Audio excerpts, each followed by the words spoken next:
In the immediate aftermath of the assassination of President John F. Kennedy, the American government came to the conclusion that a lone gunman had changed the course of human history by killing the most powerful man in the world with 3 rifle shots fired from the elevated window of an office building. And for half a century, they have stuck rigidly to this fabrication, while critics, scientists, playwrights and poets have produced books and essays and films to prove beyond any shadow of a doubt that this version of our Western history is a physical impossibility. Over and over again, we have been told that this man did it, by himself. He didn't have any help, and he did it because he was a lonely madman and a communist to boot. We are also meant to believe that there is nothing remotely suspicious in his being shot on live television in a basement full of police officers, before he had a chance to tell his side of the story. So there is quite clearly no need to investigate further. Of course, every thinking person knows this is absolute nonsense. And being nonsensical, it naturally leads thinking people to ask some very important questions, like, why did the American government come up with such a lame and improbable scenario to account for what had happened? And then why did they stick with it so dogmatically for so many years afterwards? Exactly what and who are they protecting? And how can it be that even such venerable institutions as the BBC have played along with this charade in the intervening decades? We now know that there were actually 8 riflemen firing at the president on that day. We know where they were located in Dealey Plaza, and we know their names. However, those with sharp eyes will already be asking themselves why we were only showing the location of 6 assassins in this schematic. We're doing this because any casual onlooker who happened to be in Dealey Plaza at 12:29 on November 22nd, 1963 might well have caught sight of these 6. Many people did. Witnesses like Arnold Rowland, Richard Randolph Carr, Lee Bowers, Amos Hewins, Mary Morman, they all gave precise descriptions of men they observed in the windows of the book depository and on the famous grassy knoll. But none of them observed 2 of the riflemen who shot at the president. No one did. And the reason why no one did is itself the key to the mystery. A mystery which begins with a very simple question. Supposing you wanted to shoot at a man on a barren, empty street without anybody seeing you, where could you possibly hide? However, the riflemen who took part in the assassination were not as important to an understanding of what the Kennedy assassination was really all about as were a group of 20 men who had gathered together the night before at the home of Dallas oil millionaire Clint Murchison. These men were a much more important part of the story than the assassins themselves, because they hired the 8 snipers and paid them. We even know how much they paid them. So who were these men? What brought them together to orchestrate such a foul and despicable deed? Why did they, and more importantly those who came after them, cover up the crime with such ruthless brutality for so long afterwards? And how can it be that these men and what they stood for has left an indelible legacy which still influences our daily lives right up to the present day? To answer these questions, we must inevitably step back into history, and most people will not like this very much, because most people have very little interest in history. This, however, is going to be a history lesson, quite unlike anything that anyone has ever heard.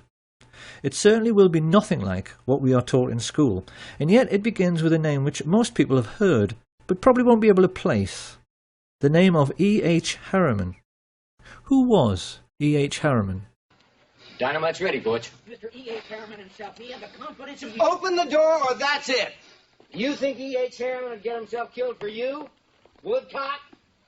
I worked for Mr. E.H. Harriman on the Union Pacific Railroad, and he entrusted me I'm sure Americans in particular will be amused to learn that Edward Henry Harriman was actually a real historical figure. This man was one of America's first industrial giants, and like the Rockefellers in oil and the Carnegies in steel, he got his start by borrowing money from the Rothschilds, of whom we'll hear more later, to create a monopoly for his own business, which was railroads. He was the 19th century railroad king. It was a monopoly which wouldn't be allowed today, and it helped in turn to create the Rockefeller oil monopoly. Now, this gave America's first industrial giants colossal power. These were the first people in human history, we mustn't forget, whose businesses were worth more than most countries. People whose fortunes dwarfed anything that the Caesars or the Tudors or the Medici ever dreamed of. So, being greedy, they used this power to engage in price fixing. Naturally, they formed a cartel. Their attitude was that they could charge whatever they liked for steel and oil and transporting goods on the railways. They knew that all American business was dependent on them, and they'd made sure there was no competition. So they could ignore market forces and charge pretty much whatever they liked. Now, this naturally caused resentment, and it's very interesting that the press at that time started calling these first Illuminati bankers and industrialists robber barons. Of course, once these fortunes began to be made, others naturally tried to get in on the act. One who succeeded was J.P. Morgan, who became a private banker during this period. But modern critics have discovered that far from being the richest man in America everyone thought he was, it turned out upon his death that Morgan actually only owned 17% of Morgan Bank, and that like so many others he was simply a front for the Rothschild family. 5 years after E.H. Harriman died and handed on the business to his sons W. Averill Harriman and E. Rowland Harriman, this new breed of Western business moguls faced their first really big test with the coming of World War I. Once again, we must never forget that this was the first time in human history that a truly global conflict had been fought. It was sure to have long-lasting international repercussions, and many observers at the time had their doubts as to whether Western industrial capitalism, which was still in its infancy, could cope with the demands of war production. In the world economic recession which followed, many feared these fledgling industries might vanish altogether as countries struggled with debt and war reparations. But actually, Western capitalism emerged from World War I in a far stronger state than it was in at the beginning. So how could this be? The First World War taught the new class of international bankers and industrialists a very simple lesson. War is good for business. Take, for instance, Remington. We tend to associate their name with typewriters, but actually they made most of the rifles and handguns used during the Great War, and made a colossal fortune in the process. The banks, in their turn, lapped this up because it meant that defence contractors were having no trouble repaying the huge loans they had outstanding, and, best of all, the world's richest nations had had to borrow huge sums from the merchant bankers in the first place to finance the war, the Americans and the British just as much as the Germans. And they would now be repaying these loans to the banks for decades to come at a steep rate of interest. For international merchant bankers, the Rothschilds in particular, the First World War had been a gift from heaven. And people watching this should ask themselves a simple question before passing judgment. Supposing you were in business during that war, and the contract you had with the government to supply the troops with tin hats, or boots, or uniforms, or gunpowder was netting you millions every year in profit. And then one day the war ended, and your money stopped completely. What do you think your attitude to war might be? That war was good for business was not the only lesson the ruling classes learned during this period. The Russian Revolution of 1917 terrified rich people all over the world. Watching Lenin and Trotsky taking over such a vast area of the globe, the kings and queens of Europe's tiny sovereign states in particular became extremely nervous. The question on all their minds was, supposing the communist success in Russia should inspire their own working class to rise in revolt. Many of the crowned heads of Europe, like England's George V, had been related to Tsar Nicholas, and the brutal execution of the Tsar and his family, particularly the bayoneting of his young daughters, sent a shockwave through the upper classes of every nation. Did a similar fate lie in store for the royal families of Holland, Sweden, Spain and England? This question was lying heavily on the thoughts of the elite when the First World War ended in 1918, and it had the effect of focusing the minds of the new Illuminati bankers and industrialists on the question of what to do for best with a defeated and dilapidated Germany. The population were poor, penniless and worn out, yet the German economy still contained some of the most sophisticated and expensive industrial stock on the planet. The Illuminati sensed an opportunity. Supposing, as the world's first international businessmen, they could get their hands on Germany's steel mills, her coal mines, her factories, ports and her shipbuilding industry. Over the years, certain names have become very familiar to those who maintain an interest in the Kennedy assassination, none more so than Allen Dulles, whom Kennedy fired after the Bay of Pigs disaster, and yet later he somehow managed to chair the Warren Commission, which was supposed to be investigating Kennedy's death. Something few people know, however, is that Dulles and his older brother John Foster Dulles wrote the Treaty of Versailles. They were both lawyers of Sullivan and Cromwell, and it was largely they who decided that the German people must pay war reparations totalling 135 billion marks. A mind-boggling sum at that time, which today translates into 250 trillion. When this was announced, the legendary UK economist J. Maynard Keynes maintained it was a ludicrous sum, and he did a swift calculation from which he reasoned that it would take Germany until 1988, 60 years hard labour, to pay it off. But it didn't. So why? Maynard Keynes sensed that the Dulles brothers, backed as they were by the new Illuminati, were trying quite deliberately to sabotage the German economy, and they succeeded. As mass unemployment led to hyperinflation, the famous stories of people papering their walls with worthless Reichsmarks and handing over their life savings for a loaf of bread soon followed. With German investors on their knees, the new Illuminati moved in and began buying up shares of stock in German industry at a knockdown price. Now, why did they do this? The cynical mind would say to make a buck, but it really wasn't that simple. What they wanted was to make Germany strong again so that she would become a bulwark against Soviet communism. Germany was fighting for its life. Certain measures were needed to protect it from its enemies. I cannot say that I am sorry we applied those measures. We were a bulwark against Bolshevism. We were a pillar of Western culture. A bulwark and a pillar the West may yet wish to retain. It was around this time that the newspapers, which these same rich people owned, made sure the word Bolshi, a truncation of Bolshevik, entered the English language, so that we would associate Bolshevism with aggression. And it was with these subtle and not so subtle methods that the international elite began to shape our destiny for the remainder of the 20th century. The intellectuals of the period were furious. They were incensed, they were depressed, and you get a very good feeling of the political atmosphere of the time from the diaries of the Labour politician Harold Nicolson, when he writes, "We have lost our willpower since our willpower is divided. The people of the governing class think only of their own fortunes, which means hatred of the Reds. Our class interests cut across our national interests, and I go to bed in gloom." With such heavy investment coming into the country, particularly from America and Britain, Germany began to recover very rapidly. And then the new class of international financiers began searching around for a homegrown, authoritarian political movement they could support. What they needed was someone they could count on to be both aggressive and expansionist.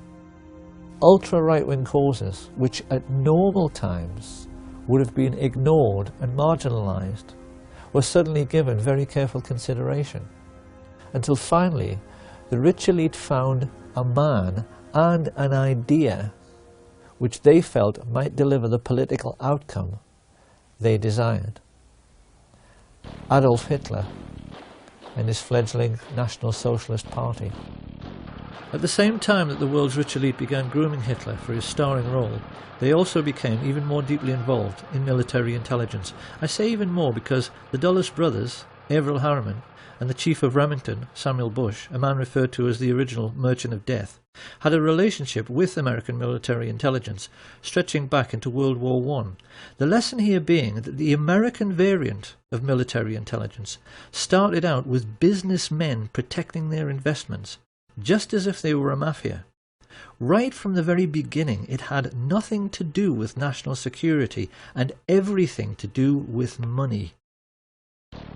In Hitler, the Illuminati had found a ready-made stooge who could be the face of this autocratic new movement.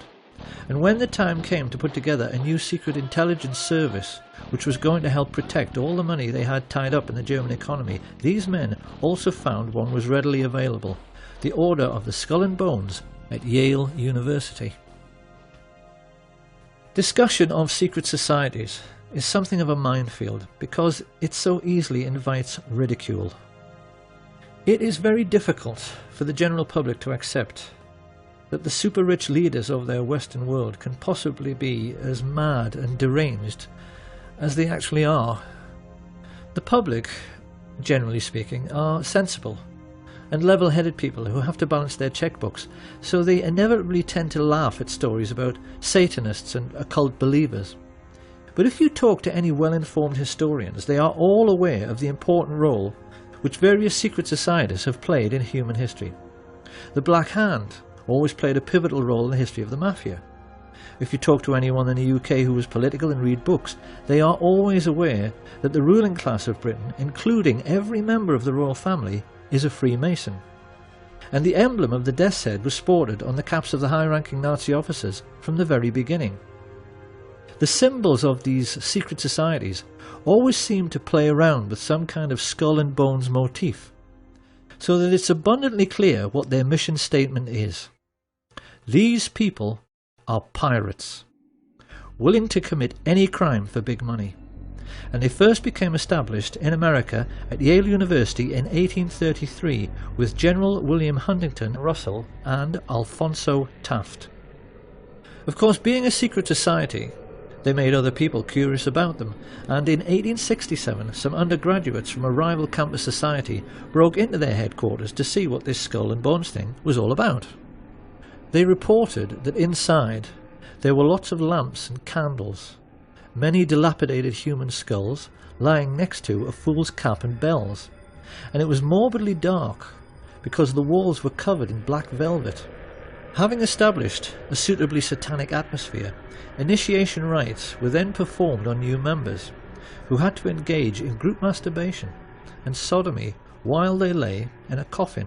Now, it's very easy to dismiss all of this as bizarre, silly and irrelevant until you see the list of Skull and Bones members who have ruled America since Skull and Bones began. Although they only graduate 15 initiates a year, those 15 have always gone on to occupy the very highest positions in American society. US Secretary of State William Max Evarts was a bonesman, as was Treasury Secretary Franklin McVeigh, Chief Justice Simeon Eben Baldwin, and the 27th President of the United States, William Howard Taft. The founder of American football, Walter Camp, came through Skull and Bones, as did the very first chairman of the Federal Reserve, Pierre Jay, and director of Standard Oil, Percy Rockefeller. Averell Harriman, the son of E.H. Harriman and founder of Harriman Brothers, the largest investment bank in the world, was a bonesman, and so were both of the George Bush presidents. During his premiership, John F. Kennedy was surrounded by bonesmen like McGeorge Bundy and David Acheson, son of Dean Acheson.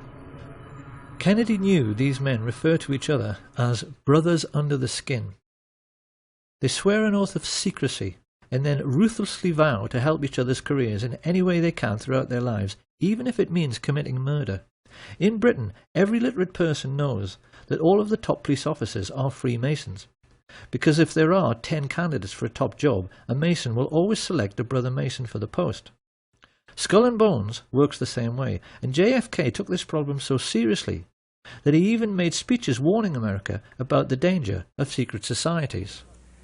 The very word secrecy is repugnant in a free and open society, and we are, as a people, inherently and historically, he knew the people on this list were neither silly nor irrelevant, because he knew they were the real holders of power in America, operating as they were, as an unelected shadow government accountable to no one.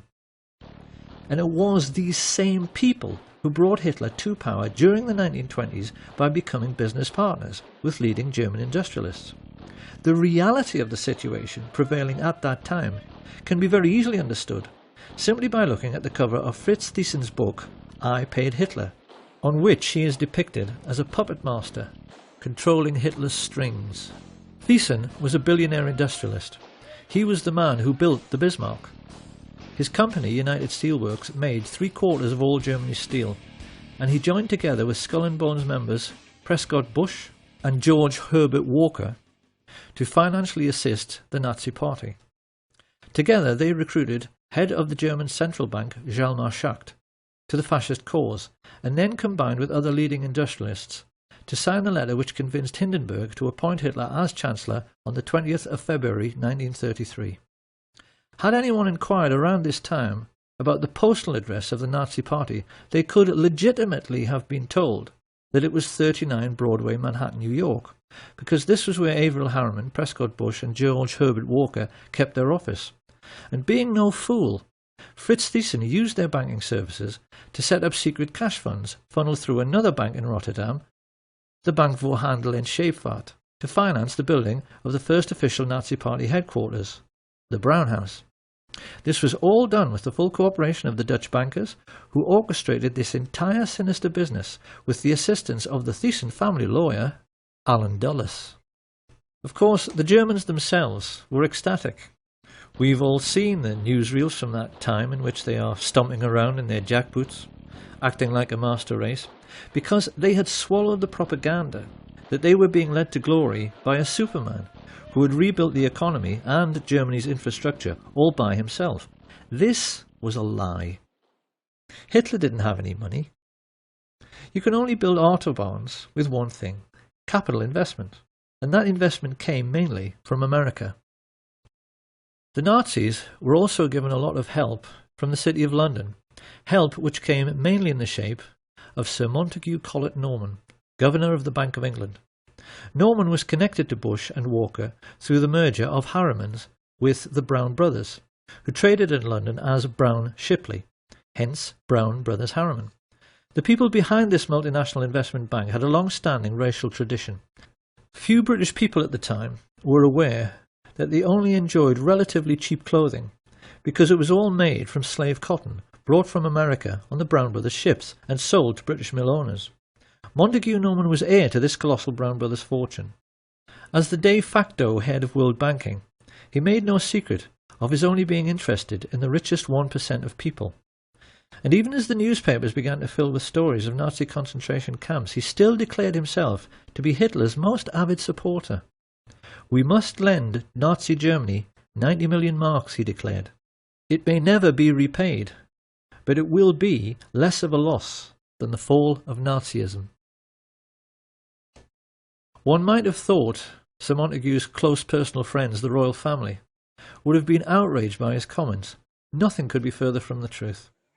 It is part of the remit of this film to try and make people aware of the tricks the rich play in order to control how we think. George Orwell once said that the ruling class in every age have tried to impose a false view of the world upon their followers.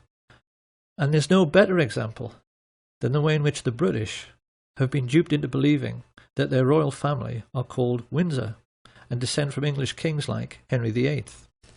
The British royal family are, actually, German, and their real name is Saxe-Coburg-Gotha.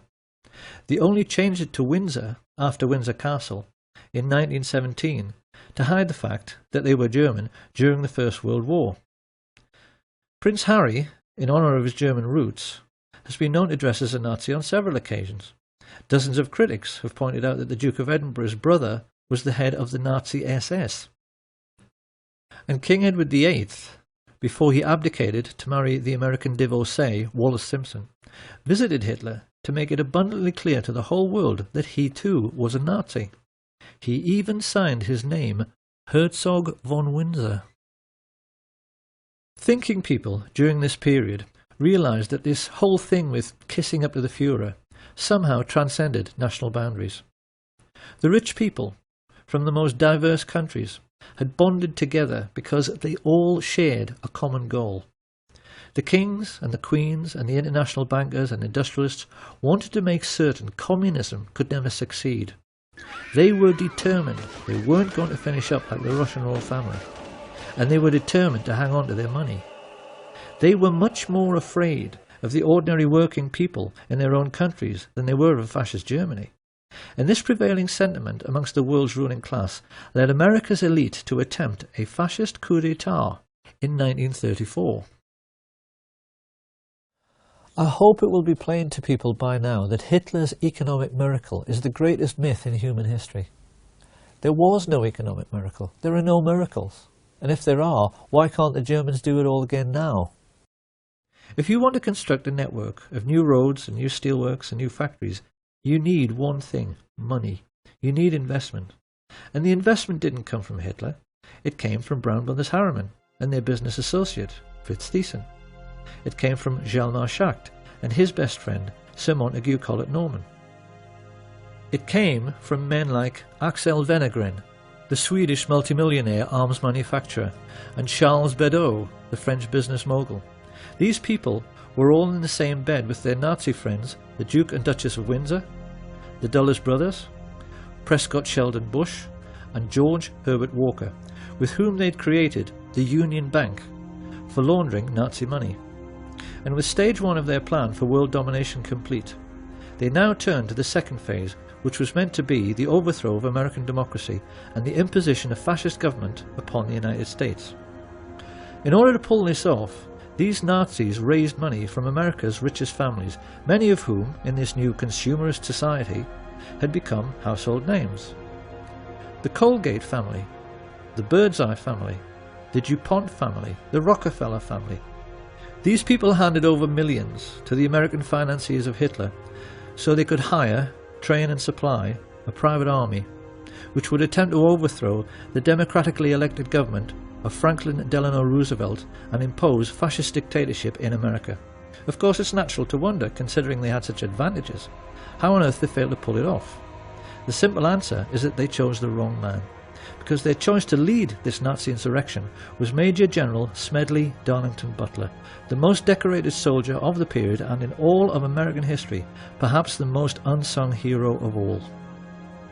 Because Smedley Butler was the most genuine Democrat and lover of liberty the world has ever seen. I appeared before the Congressional Committee, the highest representation of the American people, under subpoena to tell what I knew of activities which I believe might lead to an attempt to set up a fascist dictatorship. The plan as outlined to me was to form an organization of veterans, to use as a bluff, or as a club at least, to intimidate the government and break down our democratic institutions. The upshot of the whole thing was that I was supposed to lead an organization of 500,000 men, which would be able to take over the functions of government. My main interest in all this is to preserve our democratic institutions. I want to retain the right to vote, the right to speak freely, and the right to write. If we maintain these basic principles, our democracy is safe. No dictatorship can exist with suffrage, freedom of speech and press.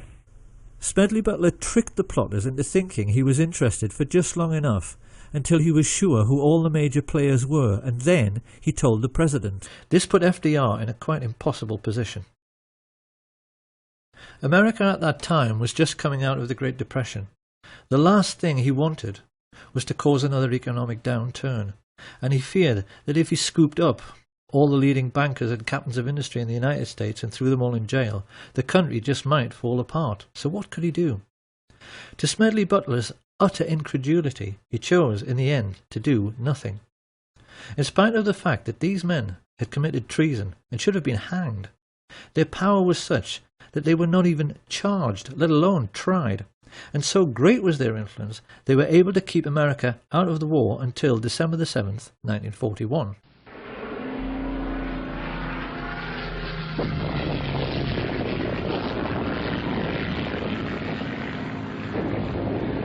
With the Japanese attack on Pearl Harbor, Roosevelt finally realized he had to do something. His response was the Trading with the Enemy Act, which allowed him to seize assets like the Union Bank, through which Bush, Walker and Harriman had been financing Thiessen. Roosevelt didn't realize, however, that it was already a case of too little, too late. Because without his knowledge, American business moguls had been tumbling over one another for 2 years in their efforts to assist and do business with the Hitler regime. Typical of this American spirit of enterprise was Sosthenes Ben, the president of AT&T, who flew immediately to Berlin when war was declared to put in Hitler's phone lines. He gave the Nazis the most high-tech, state-of-the-art telecommunications system in the world at that time, so that Hitler could rule the European mainland with the maximum efficiency. Rich men have been hiring thugs to do their dirty work, especially to frighten people, since human civilization began. What people have to try to appreciate is that Nazism, in reality, was simply the first time in human history that the rich had enough wealth to hire an entire country of thugs to do their dirty work. Some of the most emotive images in world history are those of the Nazi war machine sweeping across the Low Countries to begin their occupation of France. And people have always assumed that the trucks used for the miles-long troop convoys must have been German trucks. But if anyone at that time had taken the trouble to lift up the cowling and look at the engine, they would have found these were actually Ford trucks, which had been built with personal permission from Henry Ford, who was sitting in his office 4,000 miles away in Dearborn, Michigan, a service for which he was given the Grand Cross of the Eagle, the highest honour the Nazis ever bestowed on a civilian. Ford sued the U.S. Army, the U.S. government in the 50s because during the war the U.S. Air Force bombed their tank-making facilities in Germany. And this is true. And what was it, like 52 or something? They sued the U.S. government for destroying their factories. And they won. They won the lawsuit. So I had to write a little song for Henry here.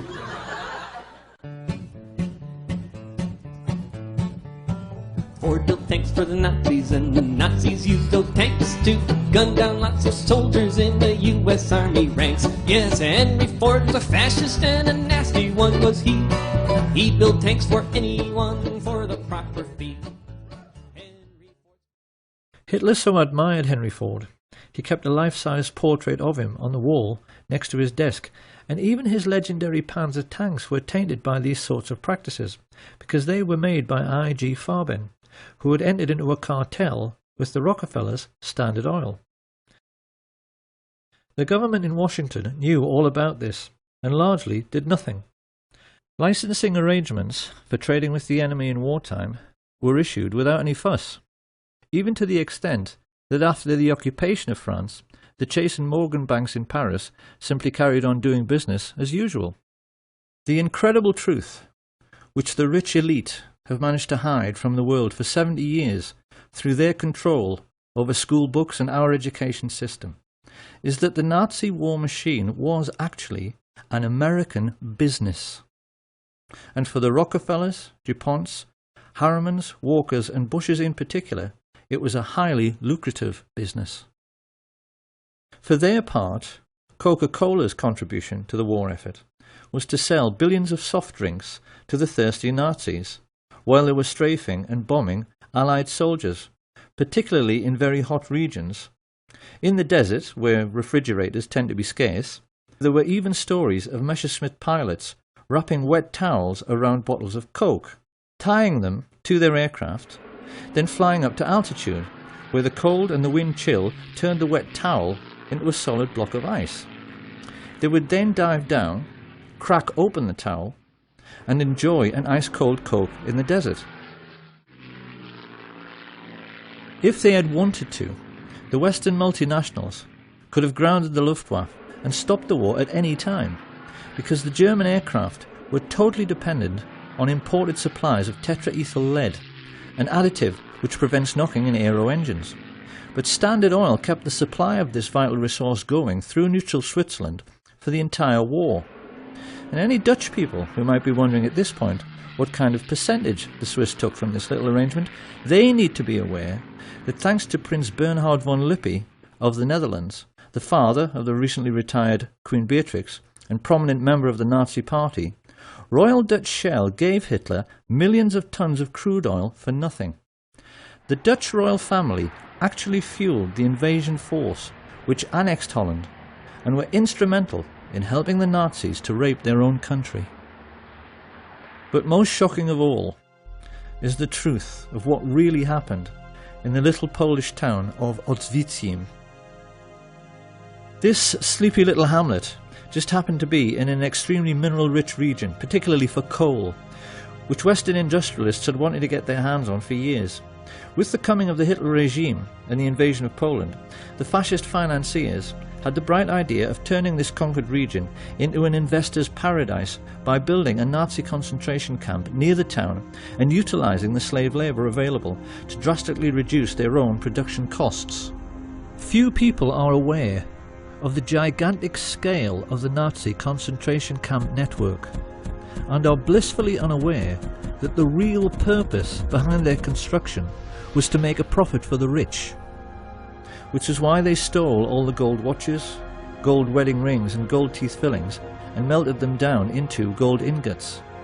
To this day, there are bars of gold lying in the vaults of the Bank of England, which have the Nazi swastika stamped on them.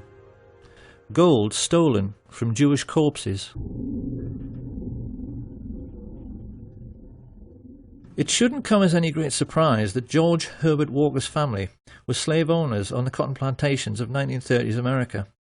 Walker was used to organising slave labour.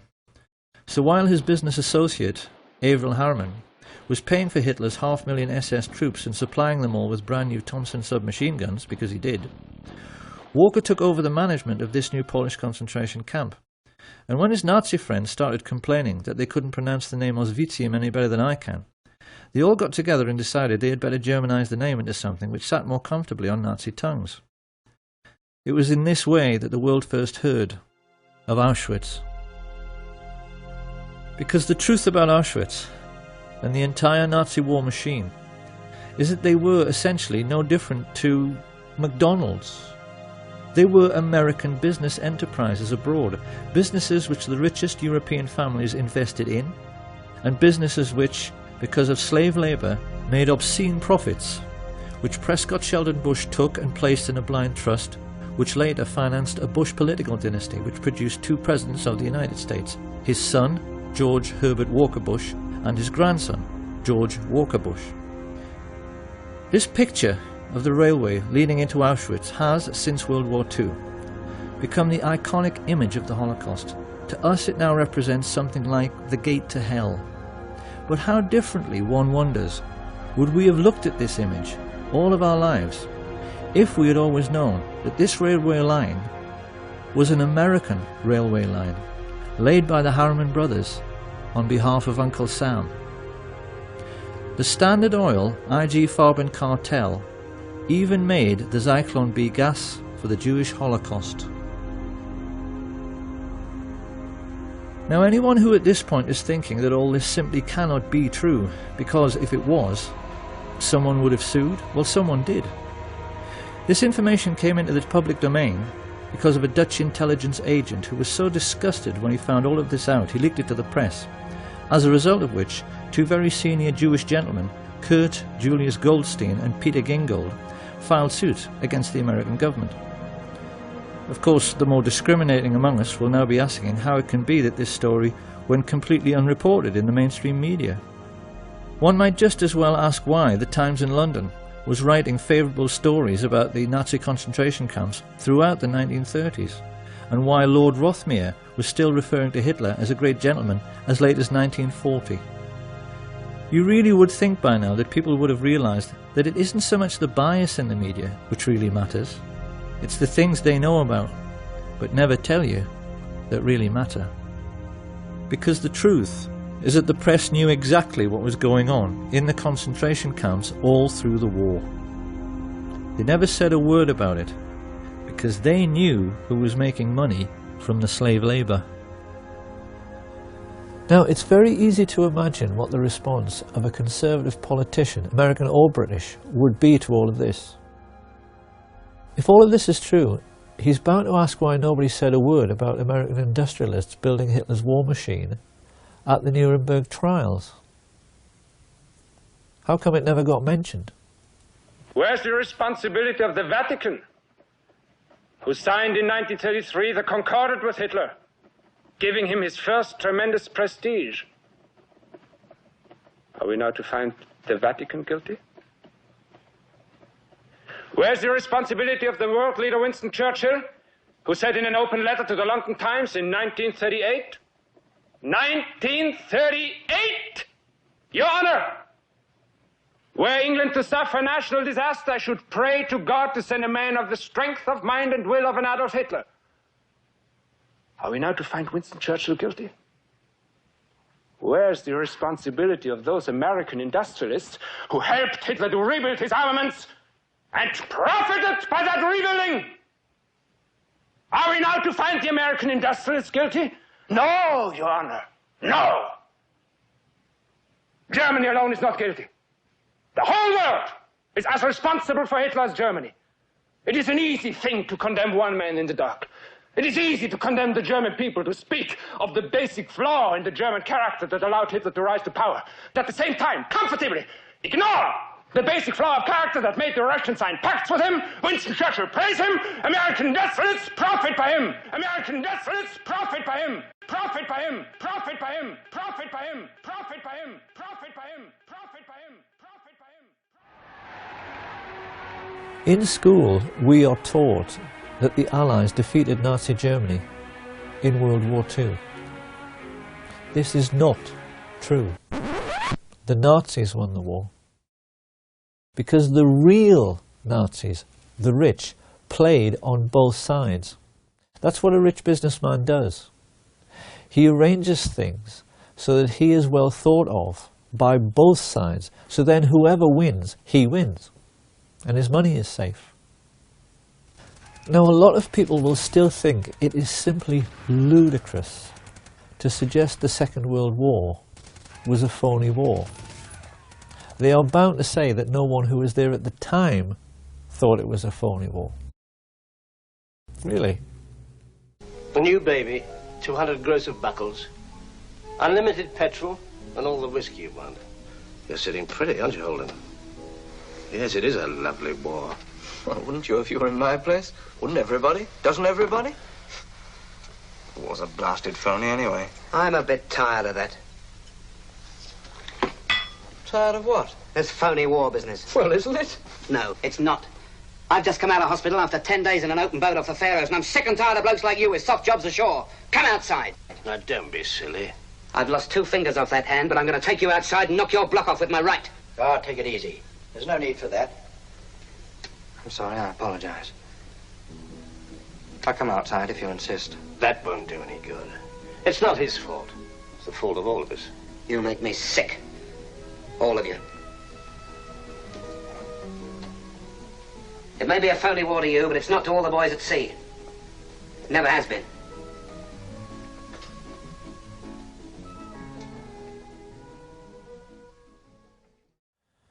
Now, obviously, the British and the Dutch in particular will have a very hard time accepting that their royal family profited from Nazi concentration camp slave labour.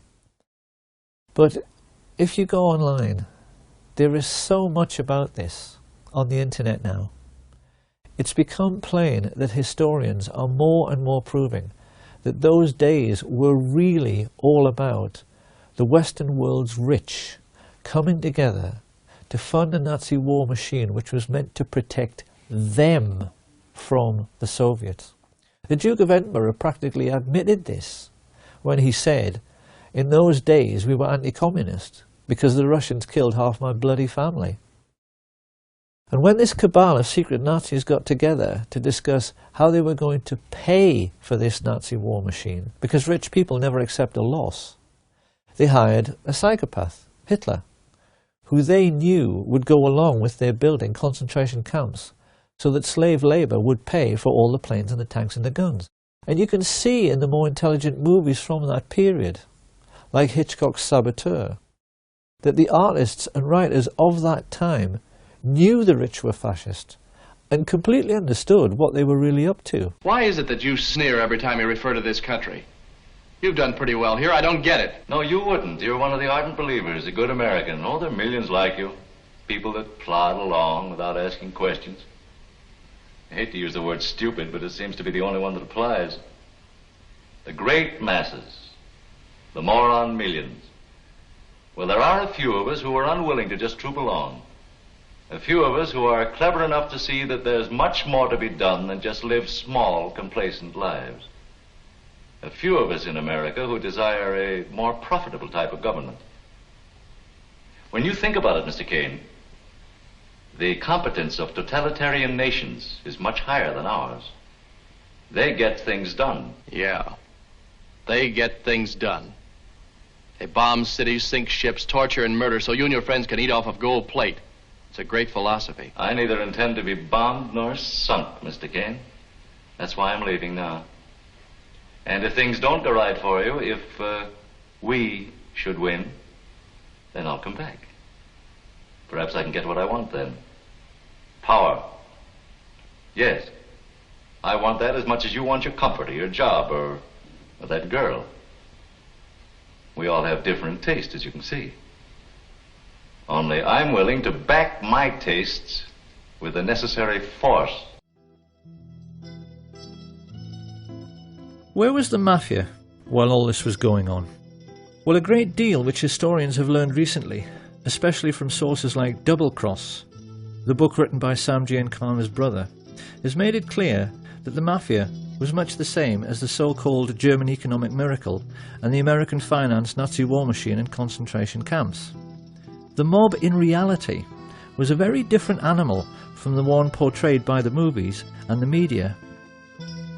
American feature films have tended to focus on the exploits of gangsters like Richard Kane, the famous crime-busting Chicago cop who was planted in the police force to be a spy for Giancana, and hoods like Charles Nicoletti and Milwaukee Phil Aldericio, two of his favourite hitmen, who built their own hitmobile so they could shoot people from the back of a moving car.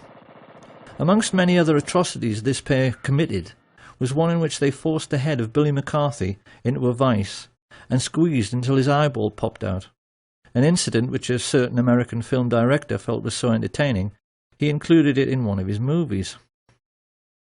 What most people have failed to realise, however, is that in most cases the mafia chieftains who actually ran organised crime did not approve, generally speaking, of these acts of gross brutality. Not that they gave a damn about morals, but the cleverest amongst them, like Paul the waiter Rica, realised that sensationalised events like the St. Valentine's Day massacre produced public outrage and a crackdown on their illegal activities. Rica realised that the effectiveness of mobsters like Diamond Joe Esposito came from keeping a low profile. And it was the mafia bosses who learned this lesson best, Santos Trafficante and Sam Giancana in particular, who in later years became the most successful. Even today, few Americans appreciate the extent to which their country was being controlled by organised crime in the 1930s. The mob were in total control of Hollywood, because all the union labour needed to make films, carpenters, set construction, catering, they were all under the control of the mob. In particular, the control of the Teamsters Union, the drivers and haulage people who made essential deliveries to absolutely everyone, meant that virtually all American business was caught in the web of mafia racketeering. Studio bosses like Harry Cohn, Louis B. Mayer, and the Warner Brothers knew they had to play along to get anything done at all. The big studio heads, like all rich businessmen, found they were forced to become friends with mafia dons. And the individual who exploited this situation most effectively was a gangster few people have ever heard of, Murray the Camel Humphreys. Generally speaking, the ethnically Italian gangsters of this period were coarse, brutal and, most importantly, ignorant men. They had no education. They couldn't hold an intelligent conversation because they'd spent no time in school. Don Corleone, I am honored and grateful that you have invited me to your daughter's wedding.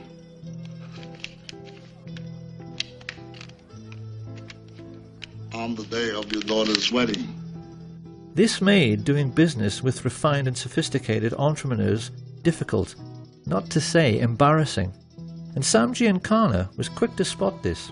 So whenever a business deal needed to be made by someone with style and sophistication, he would send along his silver-tongued Welshman, Murray the Camel, so called because he was known for being sartorial and for cutting a dash in expensive camel hair coats. Humphreys became a crucial figure during the pre-war period because his contact with the luminaries of Hollywood meant he received invitations from senior politicians who wanted to rub shoulders with stars like Clark Gable, George Raft, Cary Grant, Gary Cooper, Marilyn Monroe and Frank Sinatra, all of whom were mafia-controlled and used by the mob as bagmen, moving colossal sums of money around the country. Because Giancana cynically realized the authorities were too starstruck to ever check their luggage. He even used a priest for the same purpose, who he referred to as Father Cash. And just as the priest was happy to take his percentage, so the politicians, who Giancana always maintained were the easiest to corrupt, were happy to do the same. In Esposito's time, he had boasted of buying votes for Calvin Coolidge. By the time of World War II, Sam Giancana was boasting to his younger brother, "We own the White House." He was adamant that every state governor, congressman and senior judge in the country was on the take, and the mob's most spectacular success, as they sought control over all the big players, was their corrupting of FBI Director J. Edgar Hoover. It's become fairly widely known in recent years that Hoover was a transvestite homosexual.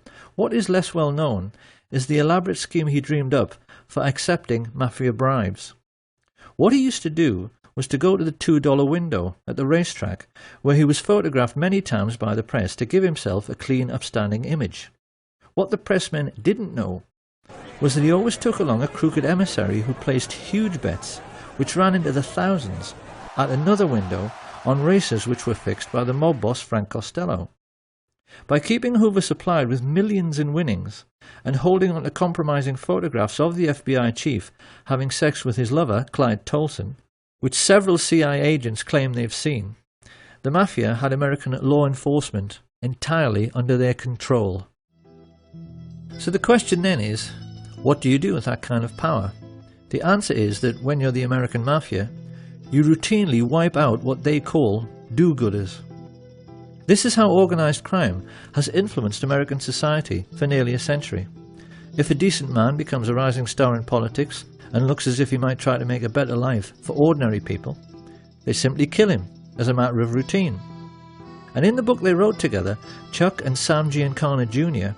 are at pains to point out that a classic early case of this practice was the assassination of Anton Shermack.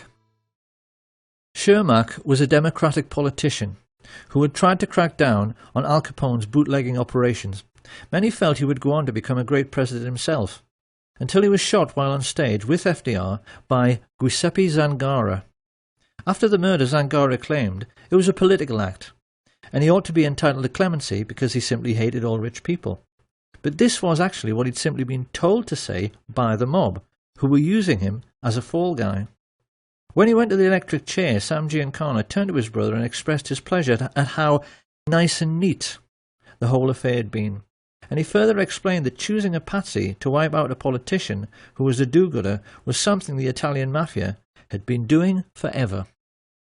It was a practice as old as the Sicilian hills, and he was amazed at how the mafia kept getting away with it, because you really would think people would catch on. This was 1935. You have a decent chief executive murdered in broad daylight, shot by a patsy, who was later killed himself by the authorities. Does this sound familiar?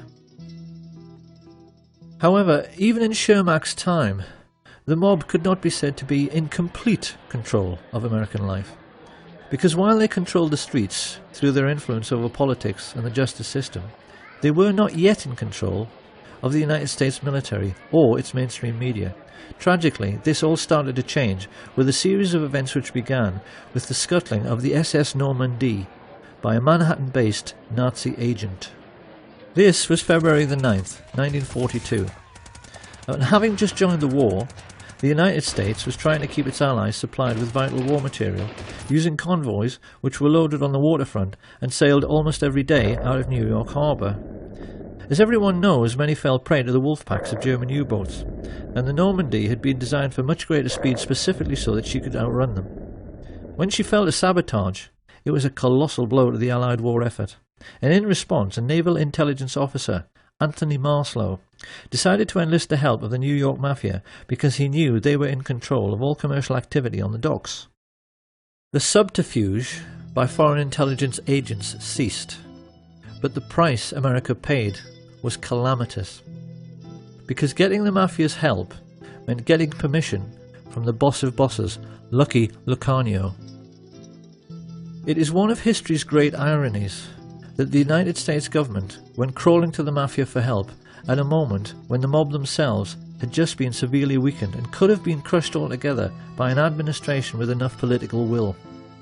The notorious Lucanio had just started a 40-year prison sentence in Great Meadow Penitentiary, and most of his Sicilian gangsters back home were already behind bars, having been caught up in Mussolini's Mafia purge.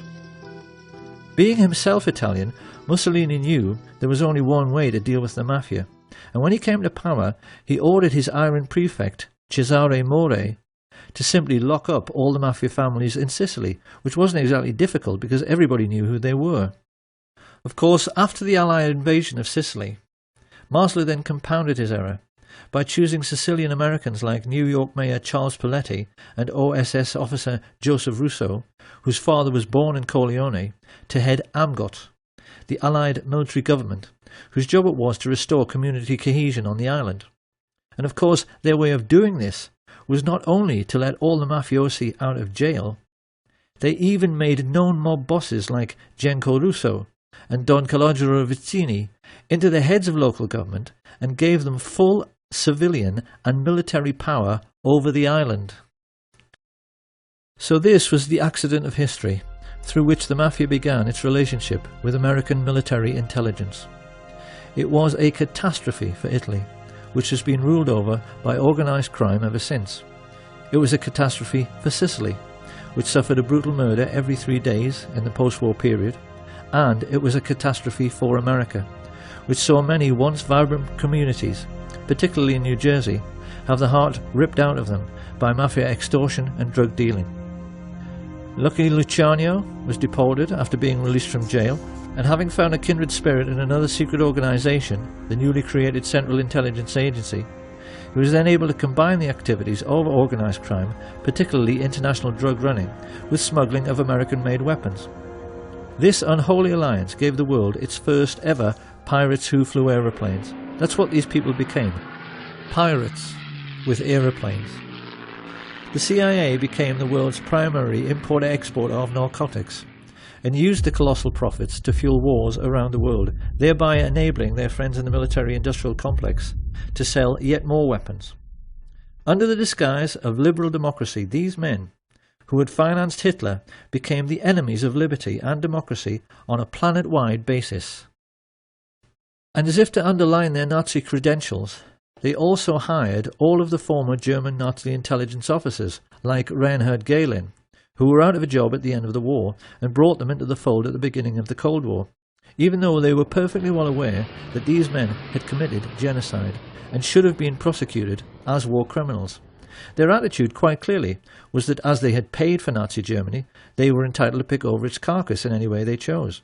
This was yet another political catastrophe for the United States, because these were the people who put together the notorious Operation Paperclip, which rounded up all of the Nazi rocket scientists, like Werner von Braun, and put them to work for their new American Nazi owners to give them, for the first time in human history, ICBMs with nuclear warheads. They became the first men ever to have the power to destroy the whole world at the touch of a button. And it was clear to many observers at the time that it all rather went to their heads. I can no longer sit back and allow communist infiltration, communist indoctrination, communist subversion, and the international communist conspiracy to sap and impurify all of our precious bodily fluids. They saw themselves as giants, who were looking down and laughing upon this planet of tiny fools who were stupid enough to go on and on killing each other while they sold arms to both sides throughout the Second World War. Focke-Wulf aeroplanes, which bombed American soldiers, were manufactured by IT&T. Allied sailors were drowning in a freezing North Atlantic because their convoys were sunk by guns of Nazi battleships, which swiveled on American-made ball bearings. American soldiers were crushed under the wheels of tanks and trucks made by Henry Ford and John Rockefeller, and gassed to death by the same people. Sam Giancana took the trouble to explain how this cynical process worked by composing just one terse, simple sentence, which his brother wrote down for posterity. "People give their lives," he said, "just so a few fat cats can make a killing." And this was precisely what Smedley Butler had tried to explain to the world with his book, War is Just a Racket. At the war's end, the rich elite found fortune continuing to smile on them. Firstly, they were able to control the utter farce of the Nuremberg trials, which should have hanged every single American merchant banker and leading industrialist. As it was, their contribution to World War II remained hidden from public scrutiny, and they were even allowed to gerrymander light sentences for their German Nazi friends, like Hjalmar Schacht, who got off with just a few years and later retired as a billionaire. But best of all was that the one man who might have been a check to their power passed away as soon as the war was over.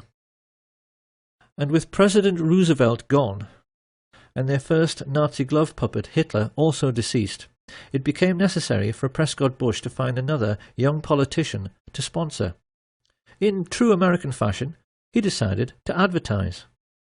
He placed an ad in the LA Times which candidly explained that a group of rich businessmen was seeking a young, ambitious, immoral and most definitely malleable politician who might one day run for president. The ad was deliberately worded in this cynical way because they knew that only an evil, slimy and completely incorrigible little creep would ever dream of applying for the position. That was what they wanted, and that was what they got, in the shape of a certain Richard Nixon. Here being congratulated on his success by his new master, Prescott Bush. And not long after this picture was taken in 1947, Nixon engaged the services of a Jewish gangster who was working for Sam Giancana called Jacob Rubenstein, a man whom the world would one day come to know as Jack Ruby. Having bought themselves a new political puppet, this nefarious band of 20th century robber barons now took stock of their situation. The Hitler Project, as this rich elite called it, could hardly have turned out very much better. Their businesses had made colossal profits. Prescott had got his Union Bank back. The communist menace they so wanted to contain had almost sunk back in the Middle Ages with the ravages of war. And best of all was that they had now achieved the very world domination which Hitler had dreamed about. They knew that in this new age of modern telecommunications and high-speed jet travel, they had become the first group of robber barons in human history to dominate the entire globe, because they realized there was now absolutely no one left who could stop them from doing whatever they wanted to do next. However, they also realized that bombed out and dilapidated Europe would not be able to bear another war for many decades. This was why they now decided that their obscene business profits could only keep coming in if they moved their game of phony war into the Third World. And this was how the CIA came to instigate conflict throughout the Middle East, Southeast Asia and Central America. Chuck Giancana well remembers a conversation which he had with his mafia boss brother Sam during this period, in which he questioned him with genuine anxiety about the communist menace spreading throughout the world. The TV news was painting a sinister picture of a Soviet enemy with millions of fifth columnists, which was intent upon taking over the entire planet. Hadn't he heard of the domino theory, and wasn't he worried about it? In response, Sam Giancana simply smiled at his kid brother's naivety and he asked him, didn't he realise that the United States, by which he meant the shadow government, not the official one, wanted to take over the world as well, and that the whole idea of communism was just the excuse they were using to do it? He told him that in China they had already succeeded in getting a member of the Chinese mafia, a brutal gangster called Mao Zedong, into power, just so they could sell more cigarettes in Asia. Communism was just their excuse. And it was pretty much the same story in the Philippines, with a crooked politician the mafia levered into power called Ferdinand Marcos. As for the United States, Big Brother Sam explained that the fat cats were fully aware that Americans will do anything for patriotism. Hence, you must always provide them with an enemy, a boogeyman. They won't overwork themselves just to make huge profits for fat cats for any other reason. So new enemies had to be found or created. This is what Joe McCarthy's Reds Under the Bed scare had really been all about. And they used the same excuse in Laos, Chile, Guatemala, El Salvador, Iran, Honduras, Vietnam and Cuba. If a small country refused to go along with American business interests, which basically meant with the rights of Western multinationals to pay slave wages to third world peasant farmers growing commodities like tobacco or sugar or fruit, they simply labelled them as communist, assassinated the democratically elected head of state with teams recruited from their secret societies, the Central Intelligence Agency and the Mafia, and put in a man favourable to their interests, as with the Shah in Iran. Simple. And even more to this, Giancana explained to his brother that the political game at home had to be played in the same way as the phony war game abroad. The lesson was that a businessman always protects his interests by playing both sides. Sam Giancana knew that the Second World War had been exactly the same as all the CIA's covert wars during the 1950s. They were conducted in order to make more money for the super-rich, because in every case they were selling weapons and fuel to both sides just as they had the Germans. On the American mainland, this cynical attitude manifested itself in the way the gangsters supported the campaigns of both leading candidates in every political head-to-head, in order to make sure that whoever got elected, he was always their man and on their side. So this was the real political world which the young Senator John F. Kennedy became a part of in 1950s America. It was a world ruled by a super-rich cabal of secret Nazis who had built the fascist war machine and concentration camps purely to protect themselves and their money from socialist Russia. Having avoided prosecution for the greatest crime in human history, they were confident that they could kill anyone and get away with it, particularly if it was someone who might interfere with their power to instigate phony wars in order to make huge fortunes by lending money and selling weapons to both sides. The war in which he himself had bravely fought was a sham, and even John F. Kennedy did not understand this. Or perhaps we should say that he didn't fully understand what was going on. He and his younger brother Bobby were certainly all too keenly aware of the extent to which their country was in the grip of organised crime, because their own father, the patriarch Joseph P. Kennedy, had made his personal fortune from running illegal liquor during the days of Prohibition, activities which earned him the nickname Bootlegger Joe. Experienced people are aware that the tendency of each new generation to reject the ideas of the previous generation is an abiding characteristic in human affairs, and it is perfectly plain that with Jack and Bobby it had the effect of making both men highly principled. Their own father had associated with crooks and gangsters, and it was quite clear from their style and their outlook that they had made a commitment to make up for the sins of their father by rejecting this sinister world of hoods and crooks and corrupt politicians, by being honest and decent. If you take a look at any group photo from the early days, it's clear these men are being determinedly clean-cut, with the accent heavily on the clean part. They knew their father's generation were dirty. It couldn't be more obvious that they were determined to be the opposite.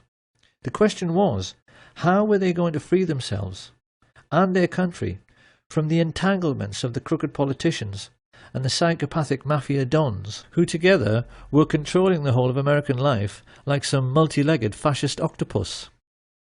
How they were going to pull this off was something they were discussing ad nauseam when, in the late 1950s, they found out their father was in big trouble. A contract had been taken out on Joe Kennedy's life by the Purple Gang, the Jewish mafia of New York, who had accused him of swindling them out of a fortune.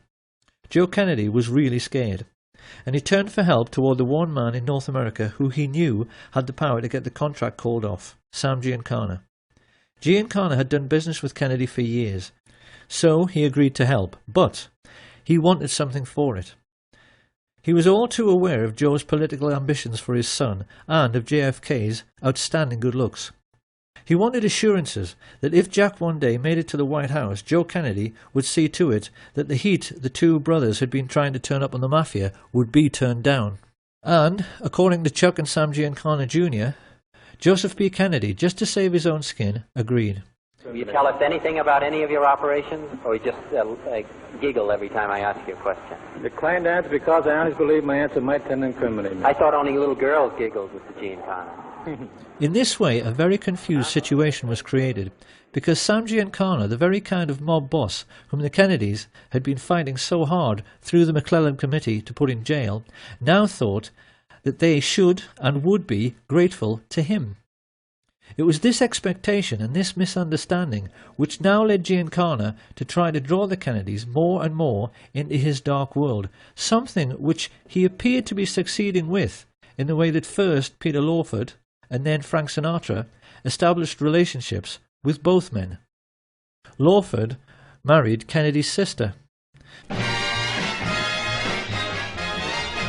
Everyone is voting for Jack.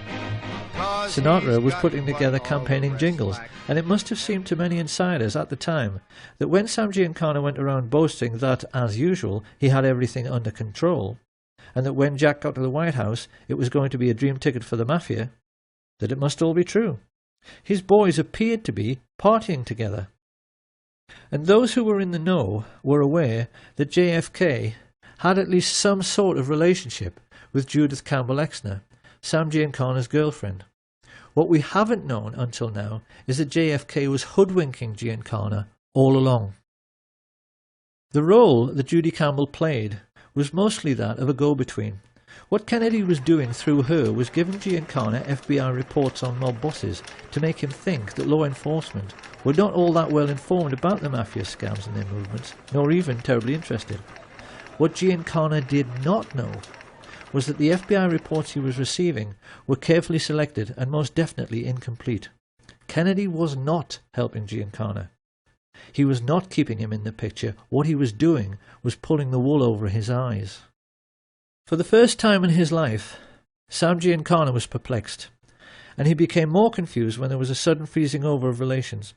JFK abruptly ended his relationship with Sinatra, and Judy Campbell suddenly found the White House were refusing her calls.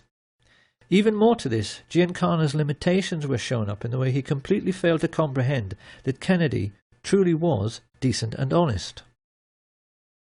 He apparently had many conversations with Murray the Camel Humphreys around this time, in which both were reassuring each other that Kennedy's white knight lifestyle was just a political game to make him look good. Quite clearly, this cynical outlook was the product of living in their dark and corrupt world. They had never known an honest and decent man, because in the mafia there's no such thing. There is no record of what was said during the 3 meetings which JFK had with Giancana and his father at the Fontainebleau Hotel just prior to the 1960 general election. But it does now seem that in this most titanic battle of wits between the craftiest criminal in America and the most brilliant politician the world had ever seen, Kennedy had won. He had played the mafia at their own game, and played it better. Why did John F. Kennedy do this? Because he must have known just what a dangerous game he was playing.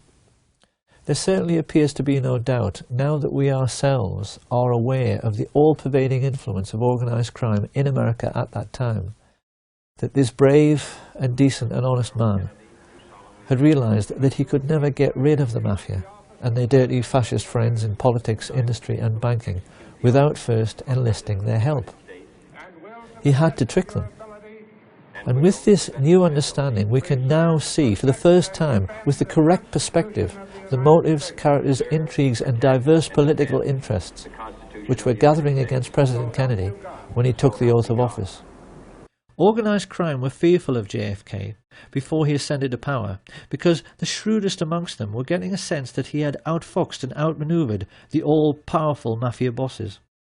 But the big mistake researchers have made in the past has been to not understand that every American oligarch, the big oil men, the captains of industry, the merchant bankers, the intelligence chiefs, were all crooks and gangsters as well.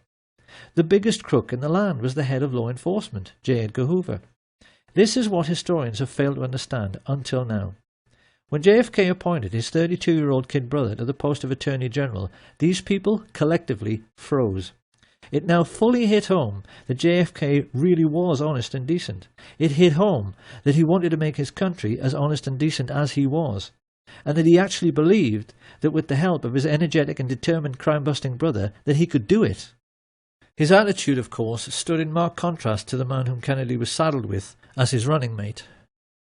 Anyone who has any doubts about the moral rectitude of the average American politician of that time has only to look at the career of Lyndon Baines Johnson to see that, generally speaking, they were worse than the mafia itself.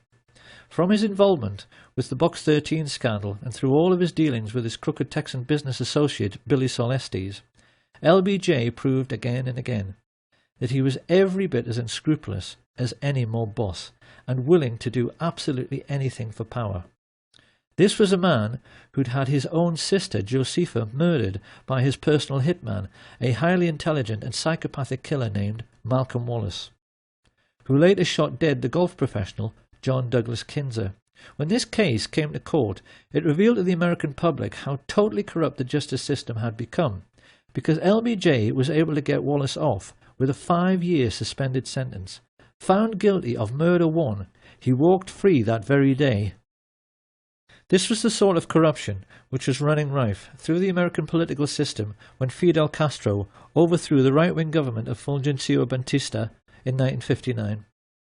Few people are aware that by this advanced stage in their relationship, the CIA and the Mafia were together employing the Giancana tactic of supporting both sides in a war. For many years beforehand, they had been supporting Castro, and not just the Batista regime, as many think, by smuggling in both arms and mercenaries to aid the peasant farmers.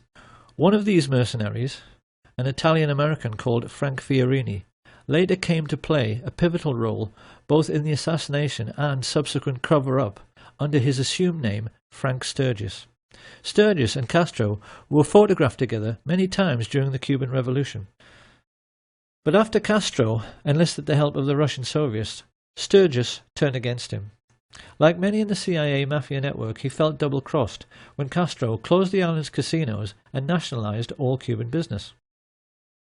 He therefore joined forces with men like Bernard Barker, Batista's former secret police chief, and other Cuban expats who had fled en masse to Miami, Florida, and who now sat together on the American mainland as a very disgruntled and highly politicized splinter group. Of course, to the American Nazis who had bankrolled Hitler, this was intolerable. It was a commercial disaster. Coca-Cola had made millions in easy profits using dirt-cheap Cuban sugar grown by dirt-poor Cuban peasants.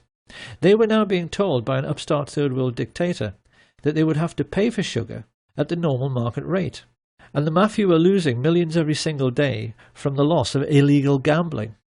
America's Nazi shadow government therefore decided that someone was going to have to mould this loosely knit group of disgruntled anti-Castro Cubans into a crack invasion force to retake the island. Having put their heads together, Dulles and Harriman and Richard Bissell decided this would be an excellent job for Prescott's eldest son, George Herbert Walker Bush, a chance for him to prove himself, along with one of his Texas oil business associates, Jack Alston Crichton. Together, these two recruited and trained the Cubans for several terrorist groups known as Operation 40, Alpha 66, ZR Rifle, and Operation Mongoose. Renegade bands of merciless assassins who would kill Castro and who could later be counted on to eliminate any other Third World leaders who dared to interfere with American commercial interests. It was this diverse and unsavory stream of political intrigue which produced President Kennedy's first great political crisis, the Bay of Pigs, in 1962. By this time, JFK was well aware that the CIA was something much more like a private firm or a family. He wasn't surprised when they invaded Cuba without his permission, because he knew they were totally out of control. His antipathy led him to cancel the promised air support, and inevitably the invasion failed. The anti-Castro Cubans were mostly captured, and Kennedy then tried to add insult to injury by ordering J. Edgar Hoover's FBI to close down the camps where the Cubans were trained. He even allowed Khrushchev, the Soviet leader, to inspect the camps to see they were closed, so this could never happen again. Having only just escaped with his life at the Bay of Pigs, it was pretty clear that Frank Sturgis was more than a little annoyed. He was scared because Khrushchev says, don't do this or we're going to do that. You know, so he didn't do it, and he deserted the Bay of Pigs. I was involved in the Bay of Pigs. A lot of people, friends of mine, that were killed in the Bay of Pigs. And I resent that. Don't play political games with me. I'm a military man. I'm a soldier. I go fight. But damn it, if I risk my ass out there and I'm getting shot at, I don't want some stupid-ass politician to go ahead and make deals behind my back where my people, or maybe myself, are going to get killed. I don't like that. This, then, is how the stage was set for the Kennedy assassination. And when one remembers the colossal number of ruthless and hideously brutal men who had created this situation, it's perhaps a little ironic that a peripheral figure in the cast of characters who actually put the plot together was an attractive young woman. 19-year-old Marita Loren's love affair with Fidel Castro and her subsequent recruitment as a CIA assassin by Frank Sturgis to kill him is a very well-known story because it was made into a feature film. In spite of her failure to kill the Cuban leader, Lorenz continued to associate with the assassination squads trained by the CIA, and it was largely her testimony in the Spotlight magazine trial after a skillful cross-examination by Mark Lane, which gave us a window through which we can now see who really participated in the Kennedy assassination and who was really behind it all. First of all, after the Bay of Pigs invasion, Kennedy had fired Allen Dulles, Richard Bissell, and General Charles Cable for essentially using the CIA as their personal hitmen, after he found out that Robert Mayhew had sought Sam Giancana's permission to talk to his underboss, Johnny Roselli, about the possibility of a hit on Fidel Castro. Here you have a government agency, funded by the American taxpayer, associating with the very organized crime racketeers JFK was trying to put in jail, for the purpose of carrying out political murders. The president was incensed. Historians have never been surprised that he vowed to smash the CIA into 1,000 pieces. It hardly takes a genius to see why the CIA wanted to kill him. What is more, Jack Alston Crichton and the lifelong friends of Allen Dulles, the Bush family, had just recently purchased exclusive access to 15 million acres of Cuba, almost half the entire island, in order to drill for oil. When he came to power, Castro reduced this to a mere 20,000 acres, a colossal investment which now failed and which led to Crichton's CVOVT Oil Exploration Company being delisted from the stock exchange at a loss of $30 million.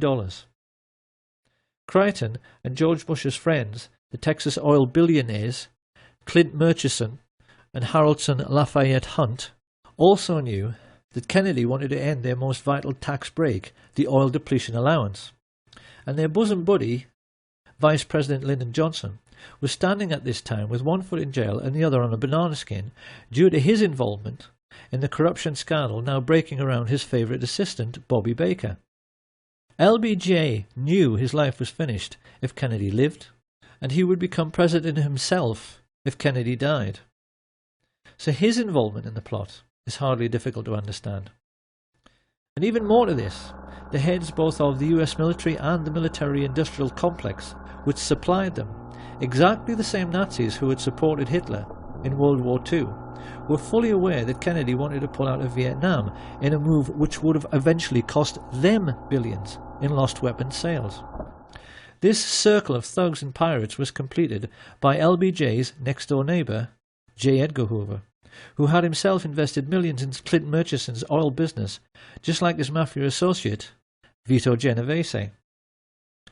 Stepping back to look upon this rogues gallery, it really is remarkable how Kennedy had managed to make an enemy out of every single dirty hood, every corrupt politician, and every single Nazi businessman living in the country at that time.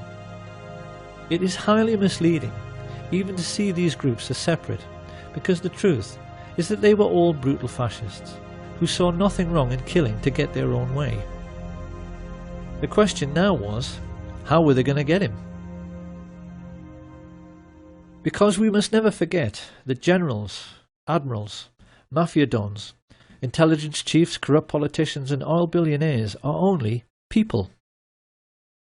None of them wanted to go to the electric chair for conspiracy to murder the president. They knew that they had to put together a plan which could not fail to both kill Kennedy and then cover up afterwards the fact that they did it. They knew that in men like Frank Sturgis, his Cuban assassination squads, and the mafia hitmen working with the CIA, they had a huge pool of killers to choose from who were ready, able and willing to do the deed. All the same, how could they possibly get to Kennedy? Because they knew that, at least in Washington, all American presidents are extremely well protected by the Secret Service. The most important first step was to engage the age-old mafia tactic of finding a patsy. To this end, they turned to George de Mohrenschildt, a very sophisticated exiled Russian count and CIA agent, who was close friends in the oil business with George Bush and the Texas oil men. They were aware that they needed someone like Giuseppe Zangara, who appeared to be a low-life, discontented misfit. So they chose a low-level CIA operative who had been groomed precisely in order to appear to be a low-life, discontented misfit, Enter Lee Harvey Oswald, who was carefully handled by de Mohrenschildt as he was placed like a chess piece in the Texas School Book Depository. With the patsy selected, the combined heads of the American Nazis now sat down together to discuss their problem. How do you kill a man? Riding in an open car on a public street in front of hordes of people without being seen. And then, how do you cover up forever afterwards the fact that this was a conspiracy and not the work of a lone nut? The plotters were keenly aware that it was the second question which posed the biggest problem. The professional military men like Colonel Ed Lansdale and Admiral George Berkeley, Kennedy's personal physician, were well aware that there are any number of ways to hide or disguise a sniper: behind trees, inside other vehicles, behind windows in office buildings. But this was a plot which had to have an absolute guarantee of success. If a squad of riflemen were all to fire at their target at the same time, this would certainly guarantee the man's death. But the subsequent police investigation would instantly realize more than one shooter was involved. A team of gunmen all firing together might actually blow Kennedy's head clean off. A single sniper couldn't do that. So what were they to do? It was during these deliberations that a macabre thought first registered. They would have to control the body after the shooting in order to make sure that all physical evidence available to police forensic scientists conformed to the scenario of a single assassin. And just how in the hell were they going to do that?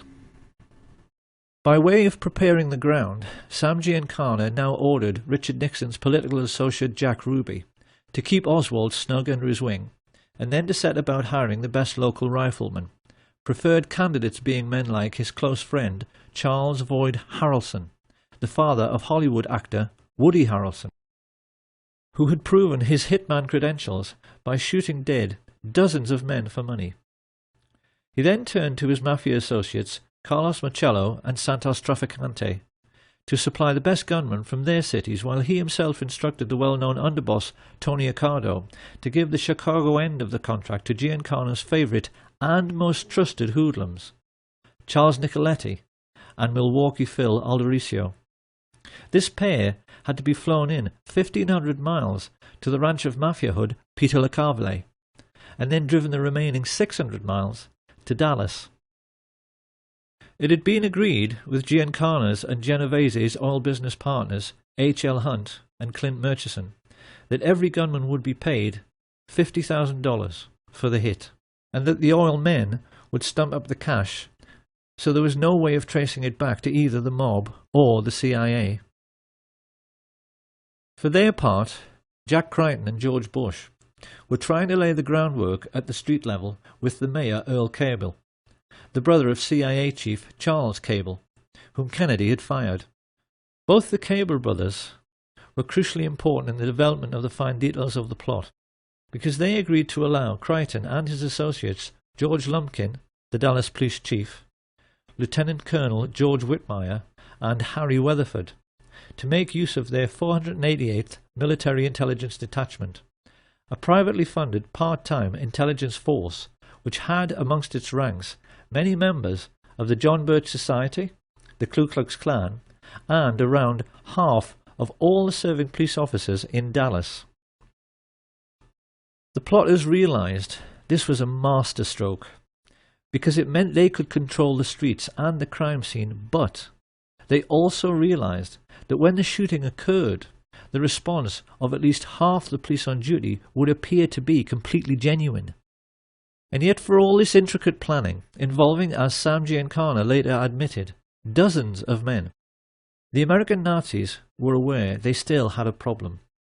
Getting the snipers into position and coordinating their fire by radio was not too difficult. It's something the military do every day. But this problem of blowing the man's head clean off had another side to it. Supposing, as can happen, all the snipers missed. How could they possibly legislate for this contingency? You see, being a professional sniper is a lot like being a professional golfer. Everyone knows that, generally speaking, a golf pro on a par 3 will hit the green. But even the world's best occasionally miss by a wide margin, and the same can happen to any rifleman. We can be quite certain that the guiding brains of the American Nazis, Allen Dulles and David Atlee Phillips, in order to cover this eventuality, must have at least considered having one assassin run up to the limousine to attempt a point-blank range mafia-style shooting should the others miss. But then another problem appeared. Supposing their assassin couldn't run quick enough to jump on a speeding car. Little by little, the realization hit home. The plot could even wind up looking silly and themselves ridiculous. There was only one answer. They would have to control the president's protection, the Secret Service. Marita Lorenz testified under oath that in late November of 1963 she drove from Miami to Dallas, Texas with Frank Sturgis, followed by a backup car which contained a stash of weapons. Travelling along with them were Jerry Patrick Hemming, an American mercenary like Sturgis. Were you ever offered money to assassinate President Kennedy? Directly. On numerous occasions. Two Cuban brothers, Ignacio and Guillermo Novo Sampol, a Cuban pilot called Pedro Diaz-Lance, and his friend Orlando Bosch. At first Marita assumed this was to be just another arms smuggling engagement, just like many others she'd been on with Sturgis before.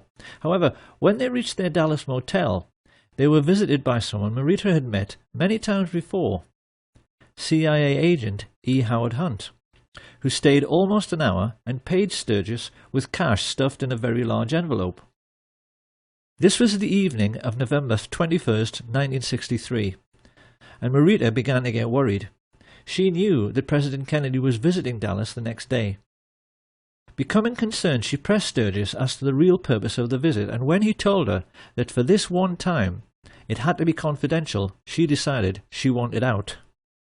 Marita had no way of knowing that a great number of other people had made similar journeys that day. CIA pilot Tosh Plumley flew several assassins into Dallas Love Field without even being told who they were. From all over the country, radio operators, riflemen, drivers, false ID suppliers like Chauncey Holt and Bernard Barker, and getaway pilots like David Ferry converged on the city. Whilst at the home of oilman Clint Murchison, a group of his Nazi friends were congregating to celebrate Kennedy's imminent demise.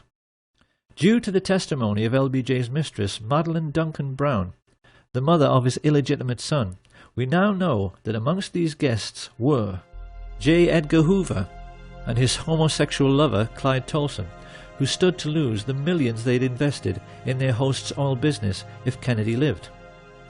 Hoover also knew Kennedy wanted to replace him as head of the FBI.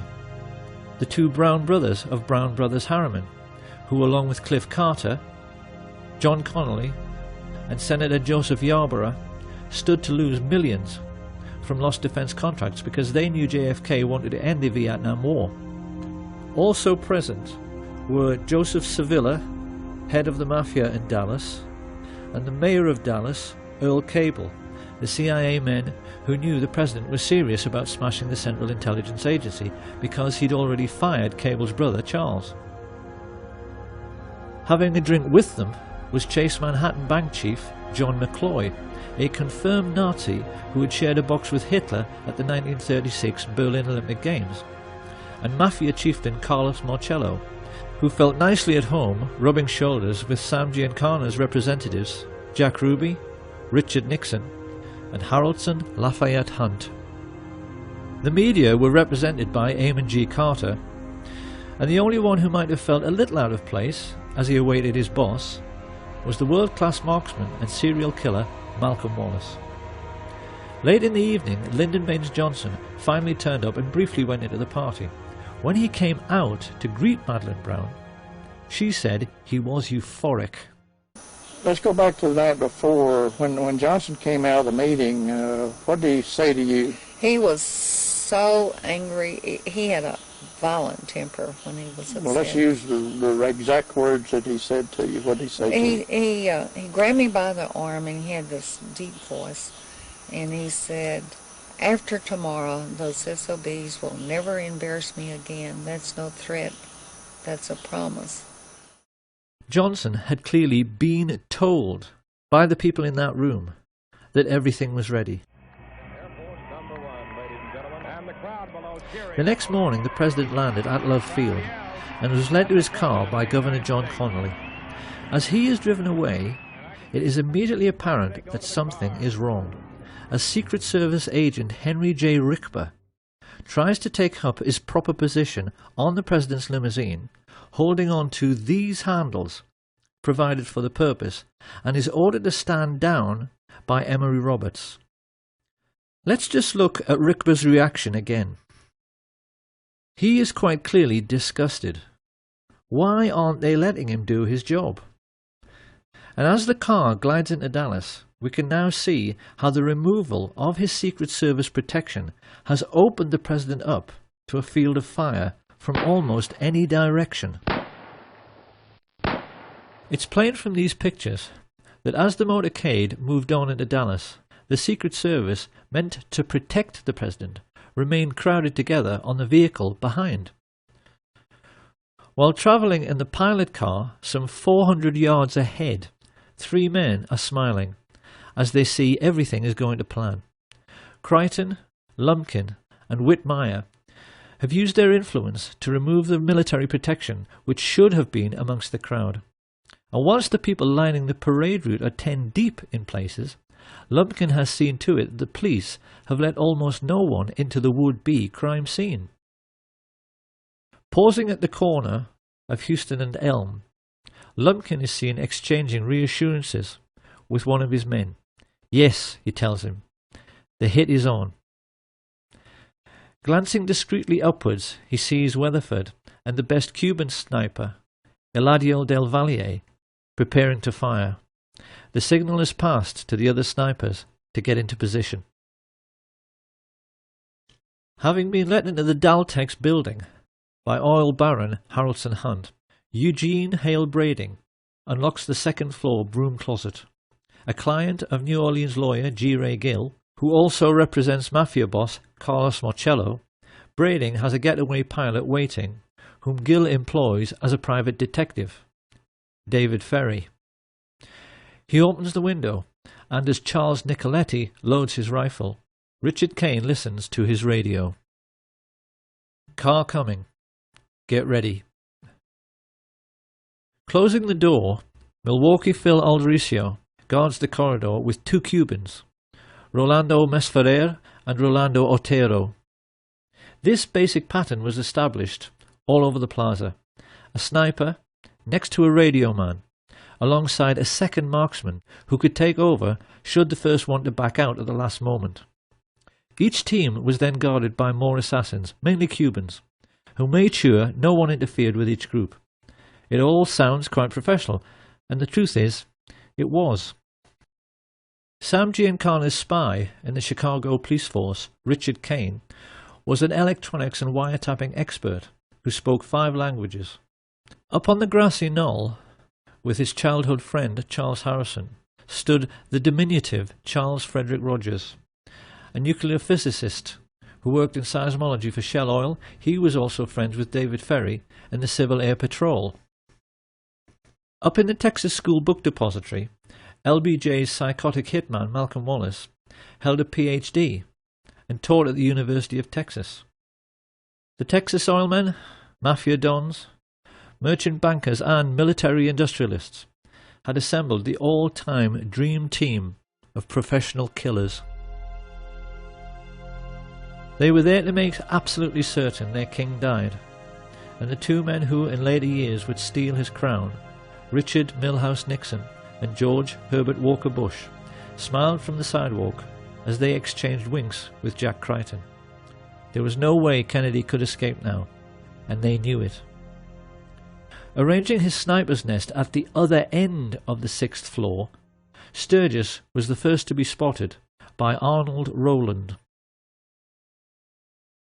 I just looking around and we noticed a man up in the window, and I remarked to my wife, tried to point him out, and remarked that he must be a security guard, Secret Service agent. The window then that you're referring to is on the opposite end of the building from where the main entrance to the building is. Yes, it is on the other side of the building. And he had a rifle. It looked like a high-powered rifle because it had a scope which looked in relation to the size of the rifle to be a big scope.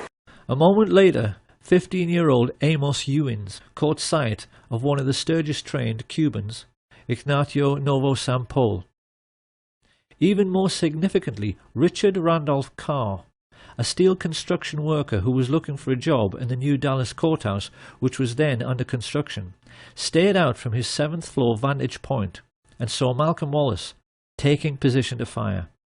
Testifying at the trial of Clay Shaw, he gave a minutely detailed description of a very heavy-set man in a sports jacket who wore large framed glasses.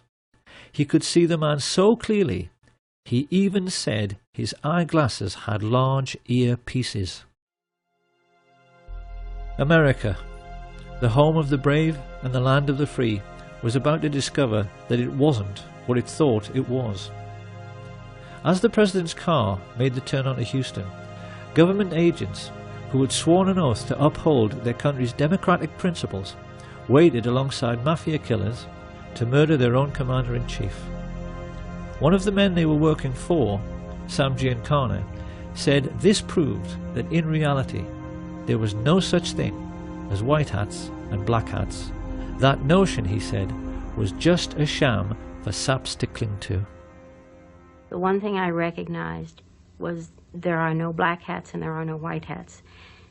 They all conduct themselves the exact same.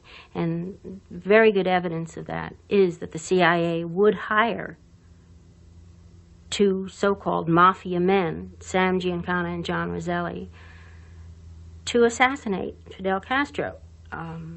If there's such a difference, you're not supposed to have anything to do with each other. But in essence, the remark is really they're all in bed together. They all do business together. It was now that Abraham Zapruder pressed the trigger on his 8mm cine camera. Ever since that moment, the world has accepted that what he recorded was the definitive account of what really happened.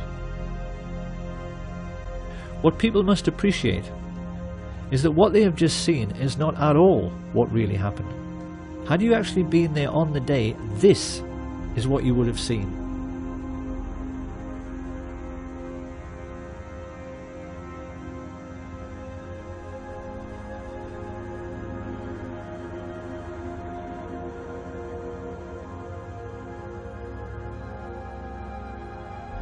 And doesn't that look a great deal more suspicious? So just exactly what did happen during the 10 seconds that Bruder was filming. To begin with, Dulles, Lansdale and Attlee Phillips had tried to get over the problem of volley fire, blowing the president's head clean off by firing in 4 stages. Stage 1 was meant to be a single shot by Charles Nicoletti into the back of Kennedy's head from the Daltex building some 40 yards behind. Had he succeeded, the plotters would have had the single assassin with 1 bullet story they wanted. But in his excitement, the Mafia assassin squeezed the trigger too soon. His bullet ricocheted off the hard chrome sill of the limo's back seat and struck the curb beneath the overpass, sending up a sharp piece of concrete which scratched James Tague's face. Watch again. We clearly see how this little girl stops running and her gaze looks directly at where the shot originated and not up at the 6th floor of the depository. It was now that Umbrella Man took over. Standing right at the curbside, it was his job, should the first shot miss, to give a clear visual signal. Target is not injured. The intelligence chiefs knew that if this situation occurred, Kennedy would now be moving rapidly away from the first sniper. They knew the only way to make sure of getting him was to fusillade the car. So a moment later, 2 rifles tried to fire from directly in front at exactly the same time, to deceive witnesses into thinking there was only 1 shot. You said you'd killed President Kennedy. At the same time I said I had killed the judge, I said I had killed Kennedy. Well, do you believe Lee Harvey Oswald killed President Kennedy? We'll get back to that. Alone, without any aid from a rogue agency of the U.S. government, or at least a portion of that agency. I believe you're very naive if you do. Harrelson's bullet hit JFK in the throat, and another gunman, hiding in a culvert 50 yards away, up in the embankment of the overpass, made the hole in the windscreen, which was later seen by Dr. Evalier Glanges. The presidential limousine was there. Had been staying there for some time, just watching the back of the emergency room. Talked to my friend next to me and said, "Look, there's a bullet hole in the windshield," and pointed it out to them. But it was very clear. It was a through and through bullet hole through the windshield of the car, from the front to the back. As Kennedy emerges from behind the road sign, his distress is clear, while Governor Conolly remains composed. This single frame of the Zapruder film makes nonsense of the single bullet theory, because it's quite clear both men have not been struck at the same time. Kennedy has now passed through 2 layers of fire and has not been hit in the head. To cover this eventuality, the assassins were given a simple instruction: fusillade the car with everything. So that in the next few moments, the 5 remaining riflemen fired, causing the Secret Service agent riding in the front passenger seat, Roy Kellerman, to report a feeling like a jet sonic boom as the hail of bullets whistled into the car. It is now more than 3 seconds after Kennedy is hit in the throat that Frank Sturgis misses his target altogether and blows out 5 inches of Governor Conolly's ribs, compressing his lungs and puffing his cheeks, with a bullet which quite clearly struck at far too steep an angle to come from the other end of the depository. In almost the same instant, Eladio Del Valle hit the governor in the wrist, Weatherford fired into his thigh, and Nicoletti's second shot hit the chrome frame of the window. A moment later, the best marksman, Malcolm Wallace, shot Kennedy in his upper back, the bullet strike witnessed and recorded by all the Secret Service men in the following car. Jackie Kennedy starts looking concerned, and yet even now there are no obvious signs that her husband, held upright by his back brace, has been shot twice. The assassins have so far failed to hit him in the head, and it is now that they play the ace up their sleeve.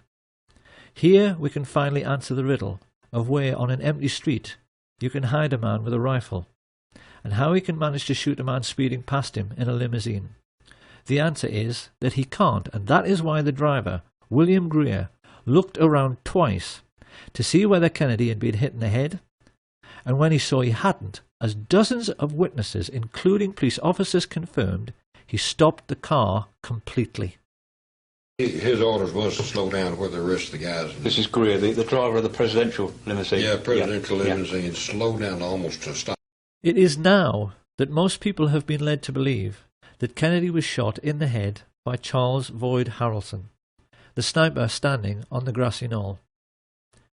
This is not true.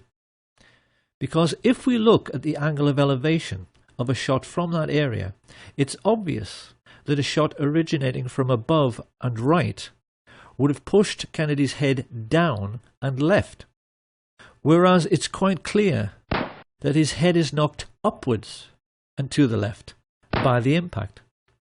So where did that bullet come from? Incredibly, the answer has lain hidden in the most well-known and iconic image from the assassination of the motorcycle policeman heaving his bike onto its stand. Look now as we freeze frame him here. This is the moment when the whole world was looking up the hill toward the man who had fired from the grassy knoll, but that is not where the police officer is looking. He is looking down into the storm drain, because that is where that shot at a stationary car came from. The shot which all of the well-known assassination witnesses described as coming from behind the picket fence missed completely and ripped up the grass at Jean Hill's feet. She did not even notice, but we know this is true because the FBI told her so. So who were the men who fired unseen from the storm drains on Elm Street? One thing we know is that they were very young and had to be brought into the conspiracy because they had to crawl into a filthy, smelly sewer, something which the older, experienced mafia assassins would never have dreamed of doing. They were basically two kids, looking for excitement. The first was Curtis Laverne Crayford, also known as Larry Crayford. Formerly CIA, he had worked for Ruby at the Carousel Club, and Ruby had told everyone his name was Lee Harvey Oswald until Lee Harvey Oswald walked in. But while above ground, the world was taking pictures and running and screaming and trying to figure out what had happened, the other young man was stumbling along 400 yards of a reeking, fetid Dallas sewer pipe to emerge from this culvert. And he was not Lee Harvey Oswald, or Roscoe White, or J.D. Tippit, nor even a Cuban or Russian communist. His name was Jack Allen Lawrence. And we know that after stumbling up this bank, he turned up 15 minutes later at the Lincoln Mercury car showroom, where he'd obtained a job with false references, pale, sweating, and, on a hot sunny day in Dallas, covered in mud. Telling his co-workers, Albert Bogard and Robert Tater, he had been ill that morning, he stumbled into the men's room and threw up, while they, feeling his behaviour was suspicious, called the police, who made a record of the entire incident. Back at the plaza, the guilt of the radio men coordinating the gunfire can be seen from their behaviour. These two, Orlando Bosch and the Umbrella Man, have a seat, while everyone else runs around them. Bosch makes a report that the hit was successful, then casually walks away, just like the chief radio coordinator, Jim Hicks, with the radios clearly visible in their back pockets. A few yards away, the CIA's clean-up squad have begun working to remove all evidence useful to a forensic team. Deputy Sheriff Buddy Walters is here seen finding the bullet which struck in the grass near the manhole cover. He hands it on to one of the fake FBI men, who pockets it. While this is going on, Rogers, Harrelson, and E. Howard Hunt are discovered hiding in the boxcars of the train which they hoped would be their getaway vehicle, until it's prevented from moving by railway dispatcher and key witness Lee Bowers. They are photographed repeatedly as they are marched to the Dallas courthouse, and we can clearly see in this picture the radio receiver Hunt is wearing in his right ear, which is identical to the receivers worn by those Dallas police officers who were part of the plot. As they walk, they are overseen by Colonel Ed Lansdale, who secures their release and begins to give the press the cover story that this man is the major suspect and that acting alone he shot the president from behind. The truth, as we now know, is that 8 separate snipers, firing 16 shots in 4 separate stages, had tried to make certain of killing the president by hitting him in the head and had failed abysmally. The shooting on the day had been nothing to write home about. A third of all the shots had missed the car completely. Had it not been for the ruse of bribing the driver to brake at a point painted on the curbside, which is still visible, so that Jack Lawrence could shoot Kennedy in the head from just 15 feet away, the president might have survived. So now we must address the question, why does the Zapruder film not show this very obvious setup of the limousine stopping for the headshot? The answer, of course, is that it has been tampered with. In the 1960s, Hollywood special effects teams had developed techniques for masking off segments of film frames to disguise the true movement of figures within the picture. In the Zapruder film, frames have been removed in order to fake a continuous flowing motion, so that we don't see the very obvious setup which dozens of witnesses reported. If you look now at the top of the frame, the doctoring of the film becomes perfectly obvious in the way in which the figures are blurred and yet the shadows are sharp, which is impossible. This CIA tampering with the evidence becomes even clearer when the Zapruder film is run next to the Orville Nix film taken from the other side. It's easy to see from the way the motorcycles suddenly close on the limousine that it stops completely. And we can see that frames have also been removed from the Nix film by the way in which Agent Clint Hill appears to move sideways while running forwards before leaping on the car. As the mad dash to Parkland Hospital begins, the chief coordinator in the assassination plot, George Herbert Walker Bush, casually relaxes with hands in his pockets at the entrance of the school book depository.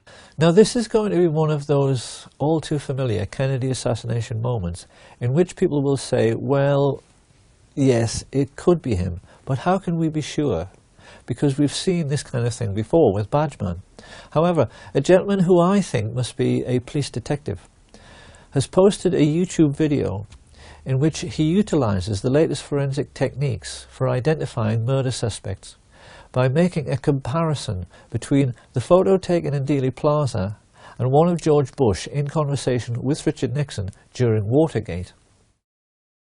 This man points out that this person has exactly the same skull shape, exactly the same hairline, chin and nose as George Bush. He is also wearing the same type of suit, white shirt and exactly the same type of tie. He is exactly the same height, the same weight, is wearing clothing which matches down to his shoes, but most importantly, he has a characteristic mannerism of cocking his right wrist when he puts his hands in his pockets. We know from this declassified FBI memo that George Bush was in Dallas, staying at the Sheraton on November 22nd. So can there be any doubt about this person's identity? Surrounded by the corrupt policemen he was coordinating, Bush knew already that if an honest officer should happen to catch one of the assassins, it would, because of what Mark Lane rightly calls plausible deniability, make no difference. Because what would they find? Mafia hoods with prison records as long as their arms? Or contract killers like Charles Harrelson? They certainly wouldn't have found anyone who carried CIA credentials or anyone whose involvement with the government could be traced.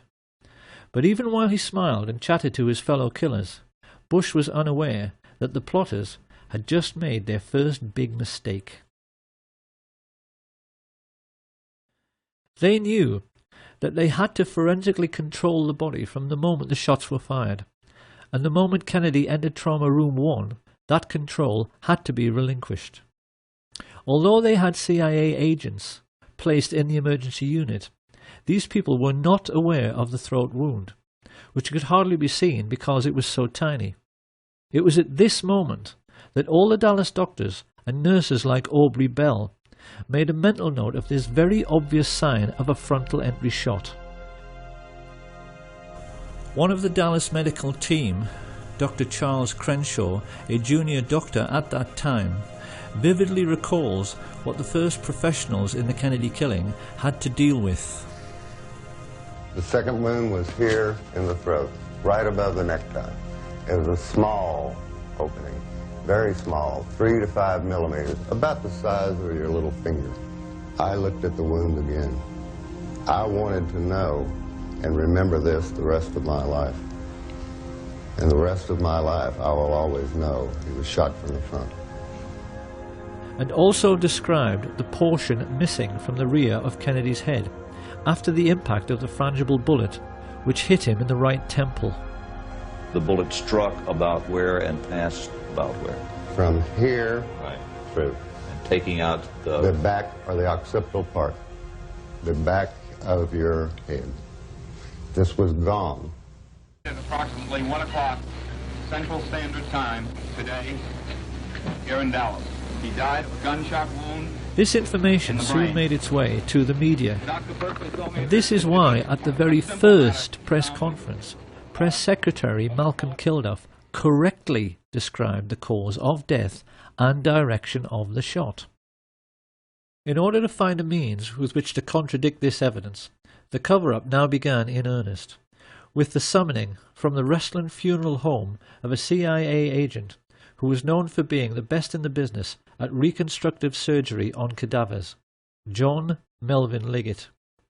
This man was actually attending a funeral when he was told of the president's assassination and asked to go to Parkland by the coroner. What he didn't know as he drove away was that one of his clients in this macabre and gruesome story was at that moment still alive.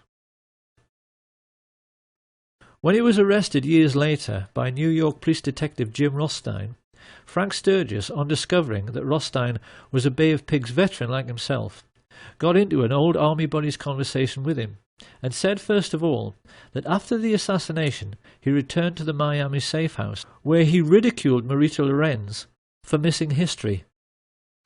It was all perfectly safe, he told her. No cops, no newspaper investigation, everything was covered. I asked Sturgis, Jesus Christ, Frank, did you shoot the president? Did you have something to do with that?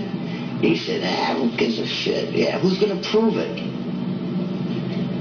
He said, we kill a lot of people. What the hell's the difference? Sturgis then went on to say that Dallas police officer J.D. Tibbett was actually gunned down by the radio talk show host G. Gordon Liddy, who was at that time a CIA agent working with E. Howard Hunt.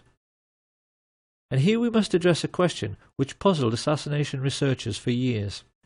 Why did a Dallas policeman have to die within a few minutes of President Kennedy? What possible function could he have played in the overall plot as a corpse? One would think the authorities could have caught the fleeing patsy without any need to incriminate him any further. So why did the life of J.D. Tibbett also have to end on the 22nd of November 1963? Where did he fit in? In only the last few years, a wonderful investigator called Robert D. Morningstar discovered one tiny little fact about Jefferson Davis Tibbett, which became the most important single piece in the completion of this puzzle. Because Officer Tibbett had a nickname. When he was at work, his fellow officers always used to call him JFK, because at 39 years of age he looked exactly like him. In the only well-known picture of Tippit, his Elvis haircut makes him appear very youthful, but having turned grey and having nearly turned 40, most people felt his resemblance to Kennedy was uncanny. What Tippit never knew, as he drove past assassination witnesses Jack Tatum, Domingo Benavides and Aquila Clemens, was that he had been selected to play the role of the president in death. Researchers have always believed it couldn't be a coincidence that Tippit was shot in the right temple, just like JFK some 45 minutes earlier. They wondered why bullets had been removed from his body in the ambulance, and why, when he was pronounced dead on arrival at the Methodist Hospital, it was felt necessary to move his body to Parkland. With their concentration firmly fixed on the casket of the deceased president, the newsmen completely ignored the ambulance which spirited away the body of J.D. Tippit, so that it could be loaded onto Air Force 2 where John Melvin Liggett was waiting. When Kennedy's casket arrived at Love Field a few minutes later, Clint Hill, the agent who jumped on the car, recalled that all the people aboard Air Force 1 were told they had to go forward to witness the swearing-in of Lyndon Baines Johnson. This, of course, was just a ruse, to get Jackie Kennedy to leave her husband's body, and the moment she was out of the way, his cadaver was stolen and placed aboard Air Force 2 next to the cadaver of J.D. Tippit. Many people have seen this famous picture in which LBJ is smiling at Congressman Albert Thomas a moment after becoming president, and he is winking back. We haven't known until now just how huge and terrible a secret he was sharing with Johnson, because at that moment on the plane right alongside, the most highly qualified specialist in reconstructive surgery and embalming in the country, John Melvin Liggett, was starting to make a facsimile of the dead president, using the body of J.D. Tippit in order to obscure the true extent of the damage to Kennedy's head and make it seem consistent with a shot from behind. But Liggett realized immediately this was well nigh impossible, because having been told over the radio about the head shot, Liddy took it upon himself to try and ape this damage by firing into Tippit's torso and then, when he was down, firing into his right temple, instead of into the back of the head as he'd been instructed. This was a second huge mistake. The human brain has a consistency like play school plasticine. Fire a bullet through it, and it is very easy for a skilled pathologist to track the bullet's path at autopsy. What Liggett wanted to show to any investigators was a brain that looked like this. What he had was one brain which looked like this, and another which looked like this. A large portion of Kennedy's brain had been ripped out by the impact of the explosive or frangible bullet, and what remained was filled with tiny shards of lead, some of them microscopic, which might take all night to locate. Liggett was terrified. The plotters had asked him to play Dr. Frankenstein at 30,000 feet. Yet with all his embalming experience, he instantly realized a botched job was the best he could possibly deliver. In his panic, he sawed off Tippit's skull and simply ripped out the entire brain to at least make sure no one could track the bullet which, after Liddy's error, had so obviously come from the wrong direction. He then compounded Liddy's error by making a large hole in the rear of the head to ape the damage to Kennedy's head. With this done, he rebuilt the skull, hurriedly sewed the scalp back together, and then set about the gruesome task of trying to make the cadaver of J.D. Tippit more closely resemble the cadaver of John F. Kennedy. By shaving eyebrows, bringing forward Tippit's slightly more receding hairline, filling in missing segments of both heads with plaster of Paris, and rebuilding portions of the flesh with wax. Liggett performed this ghoulish service while the aircraft he was on, Air Force 2, went through the usual procedure of leapfrogging Air Force 1 to arrive at Andrews Air Force Base slightly earlier. He wasn't given long enough, and in the rush to get finished, the plotters now made their third and most stupid mistake. Instead of placing Tippit's body in a casket identical to the one aboard Air Force 1, they placed him in a Spartan grey metal coffin inside a body bag. As the TV media showed these distressing pictures to a world reeling in shock, it's hardly surprising that no one ever dreamed this casket could be empty, but it was. As it was driven away, out of sight of the media, the two bodies were taken from Air Force 2 and loaded onto a helicopter.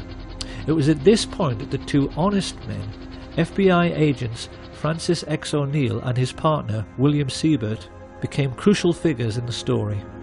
They explained to researcher David Lifton that they made the journey to the Naval Hospital at Bethesda in the car behind the hearse which carried Jackie and Bobby, and most notably Admiral George Berkeley, who made sure he stayed with the empty coffin by sitting on another man's lap.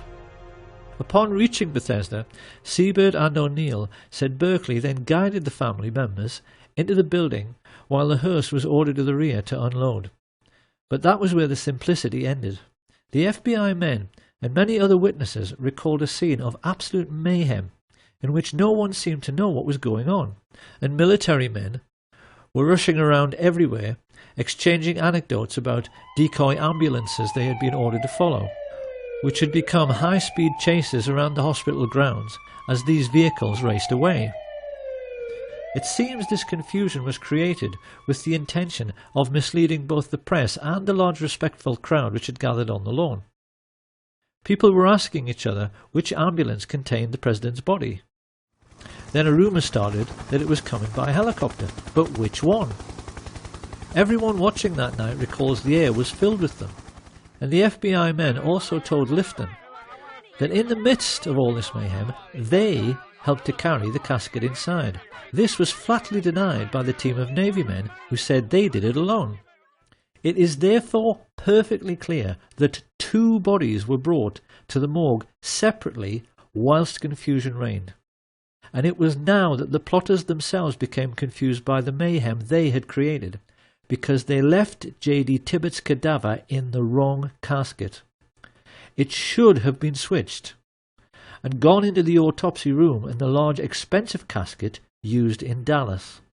I helped put President Kennedy's body in a bronze ceremonial casket on November 22nd, 1963 at Parker Memorial Hospital. Instead, mortuary technician Paul O'Connor received a coffin so dull and nondescript no one could believe it had been utilized to transport the body of a president. It was a very plain casket, and when I say plain, I mean it was pinkish gray. It had pink and gray on the sides. There was nothing fancy about it as far as being bronze. It wasn't bronze. The autopsy then became a farce the moment it began. While Siebert and O'Neill made their now famous and entirely correct observation that the body seemed to have undergone surgery prior to autopsy mainly in the head area, Commander Humes himself testified that the moment he touched the head, pieces of the skull fell down onto the autopsy table. That is not possible unless surgery was done before post-mortem. And that surgery could only have been performed aboard the aircraft because there was no other time to do it. Humes then found that he had to try to work with Admirals Berkeley, Galloway and Kenny actually touching his elbows, and became increasingly confused and embarrassed himself at his utter failure to find any trace of the bullets which killed the president.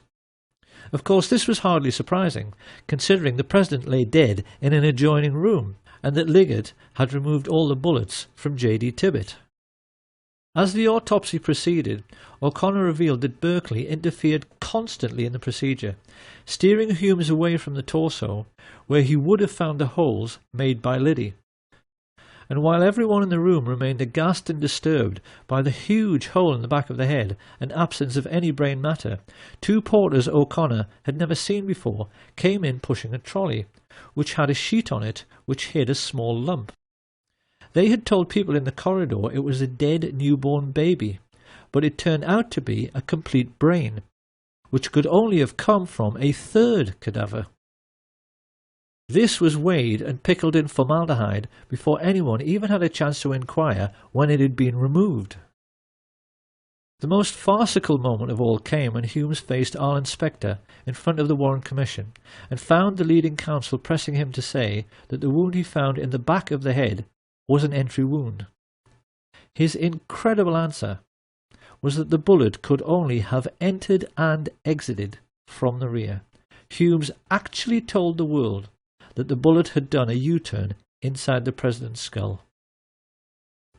Now that we know the truth, it may seem remarkable that David Lifton got so close, and yet never quite realized that what he had been investigating for 15 years was a body switch. But can we really be surprised? Like so many other decent men, Lifton was simply unable to imagine that anyone could ever think up such a grotesque and degenerate conspiracy. He simply never realized that what he was dealing with was nothing less than the devil himself.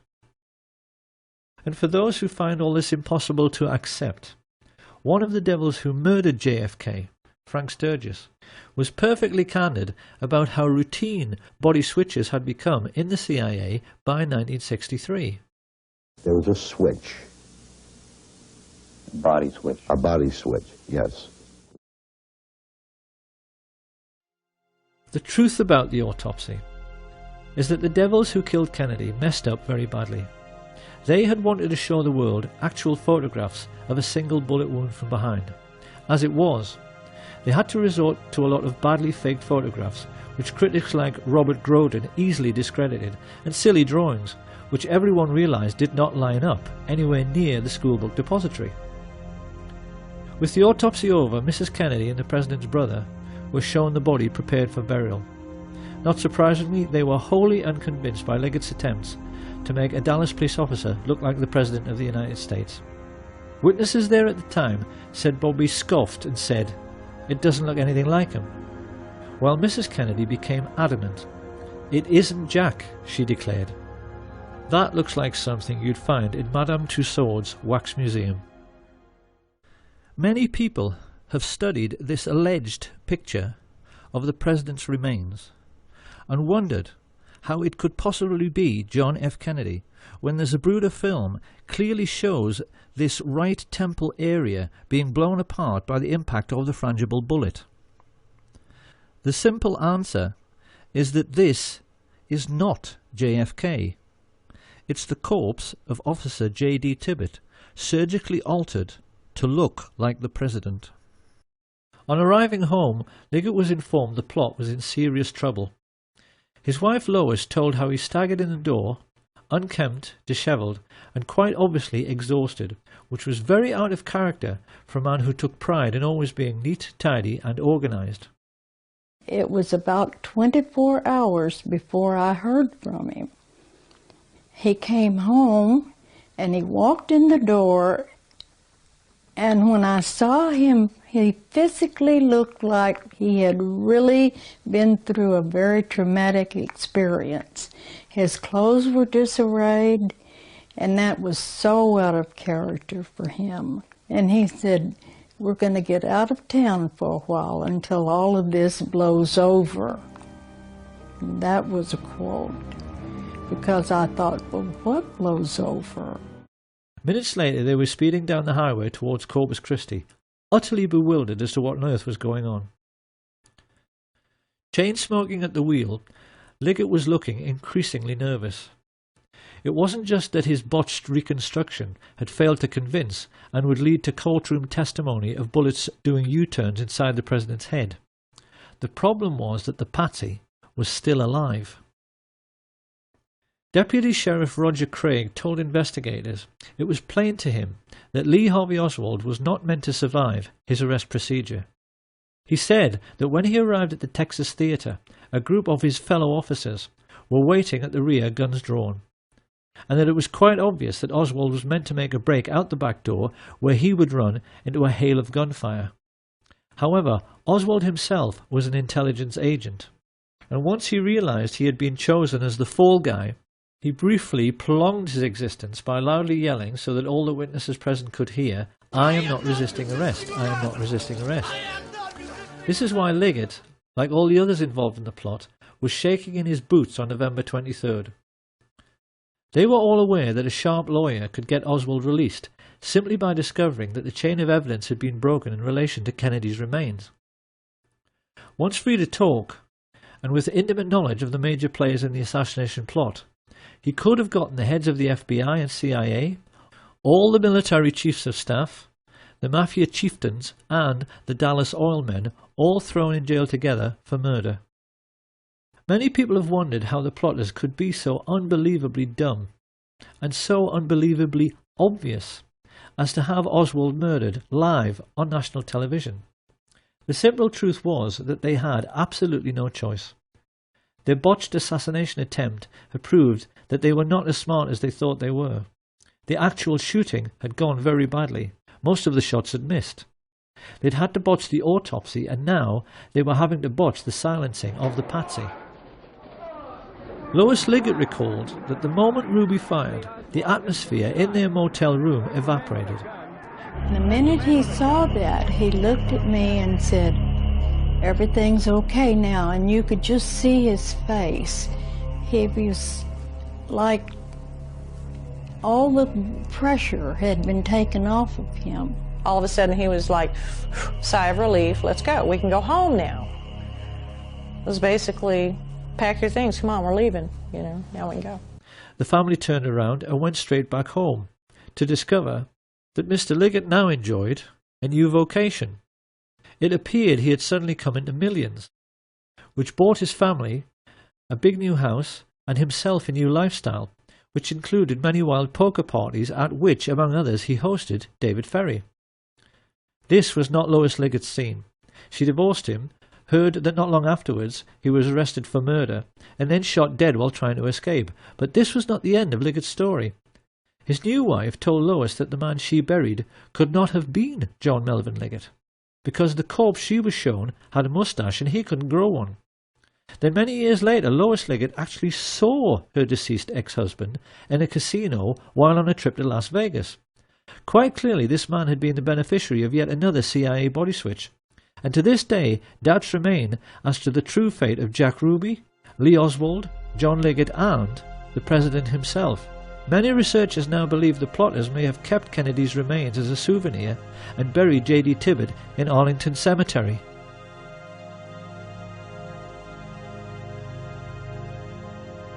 All added together, the pilots, spotters, radio men, mafia assassins, embalmers, physicians, and corrupt agents from the FBI, CIA, and Dallas Police had cost the American Nazis $25 million, approximately $2 billion in today's money. But they could afford it.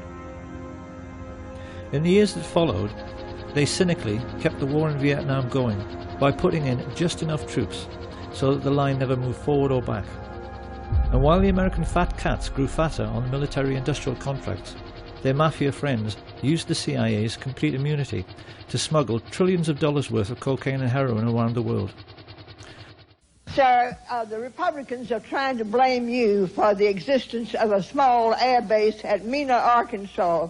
This base was set up by George Bush and Oliver North and the CIA to help the Iran-Contras, and they brought in plane load after plane load of cocaine there for sale in the United States, and then they took the money and bought weapons and took them back to the Contras, all of which was illegal, as you know, under the Bolin Act.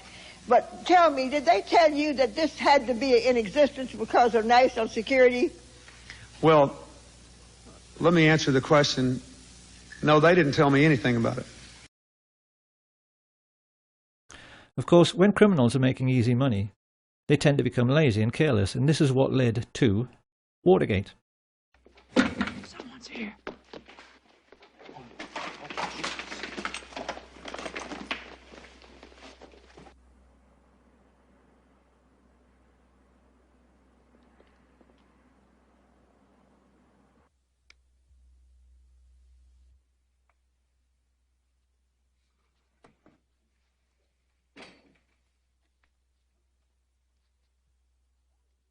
Hold it, you must hold! Police! Put your hands up!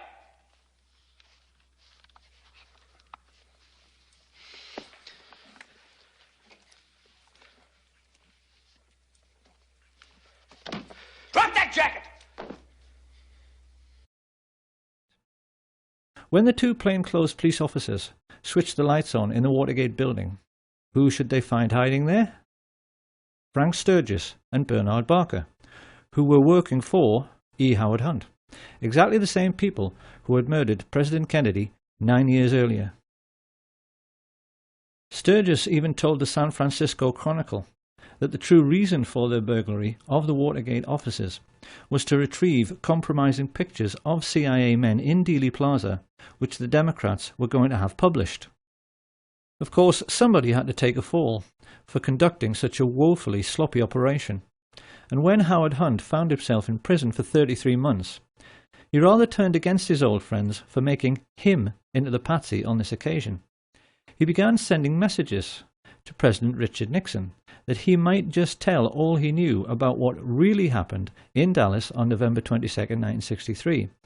And one of Nixon's presidential aides, Dean Birch, recalls that when he heard about this, George Bush broke out all over in assholes and shit himself to death.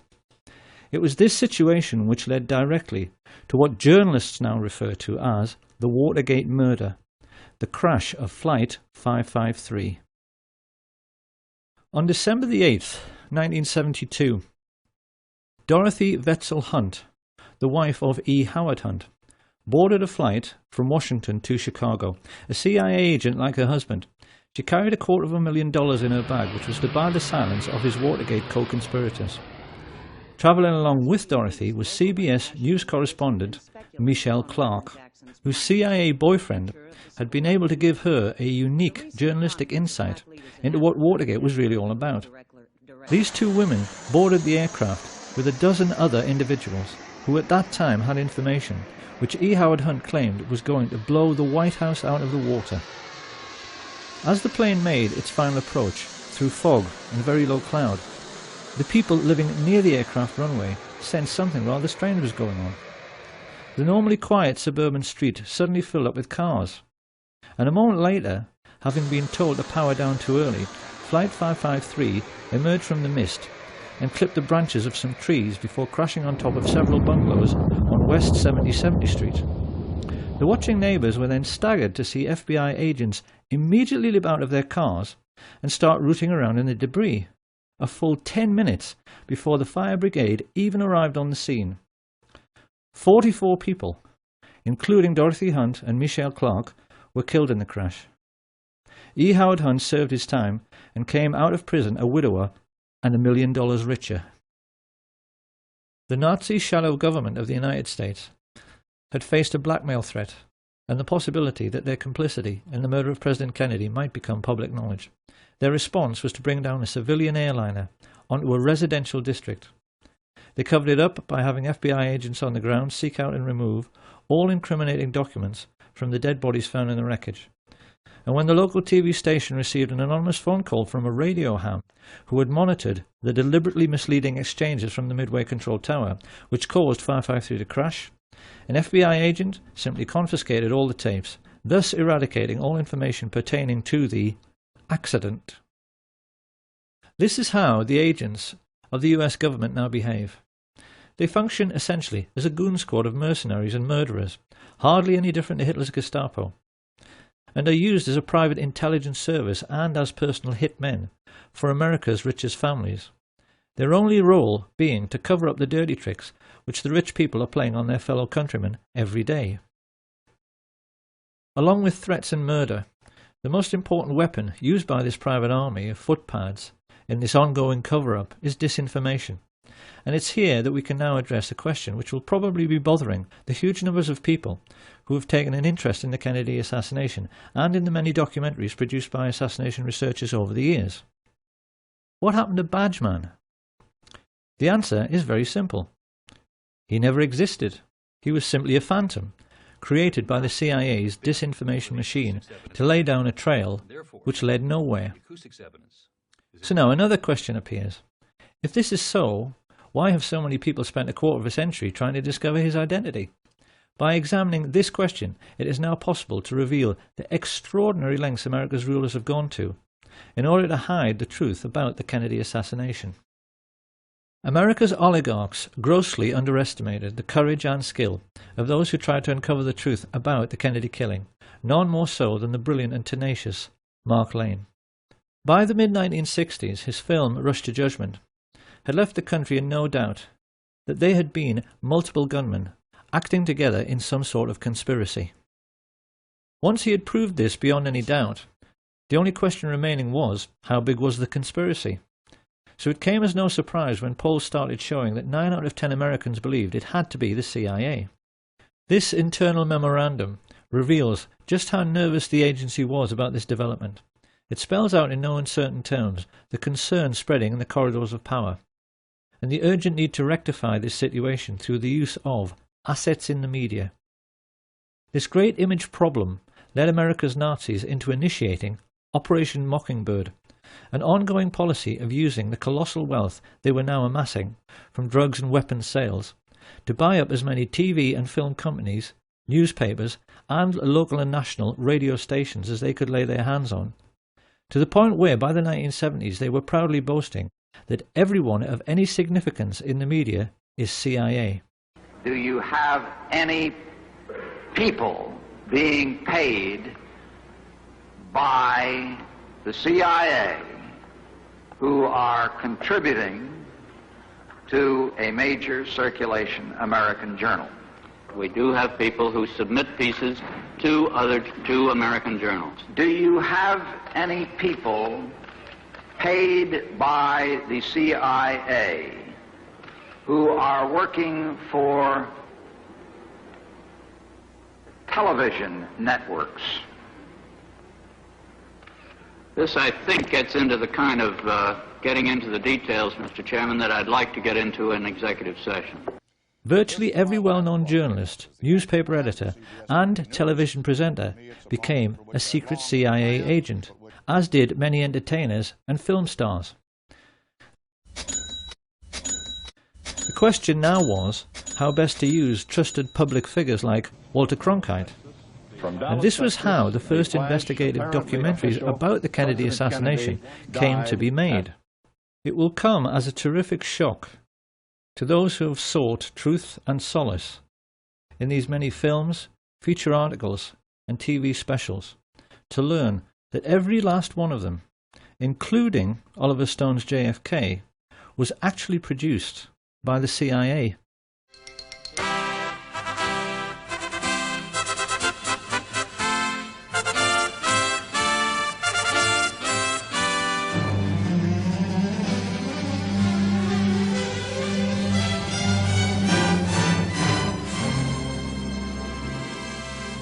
A classic early example of this kind of disinformation was the Nova film, which featured two scientists, Brian Holstrom and Steve Isabel, who found Badgeman in a tiny fragment of the famous Mary Moorman Polaroid through photographic enhancement. But when investigators took the trouble to actually measure the size of these three figures, it became obvious that they were so tiny they were too small to even be children. Using the scale provided by Abraham Zabruda over on the right, it's clear that these alleged people are so lacking in stature they wouldn't actually have been able to look over the stockade fence. The truth is that they never existed. And so the question now is, who were Holstrom and Isabel? And who, for that matter, was Gordon Arnold, the old-age pensioner who appeared in The Men Who Killed Kennedy to claim that Badgeman had kicked him and taken his camera? I could be the only one that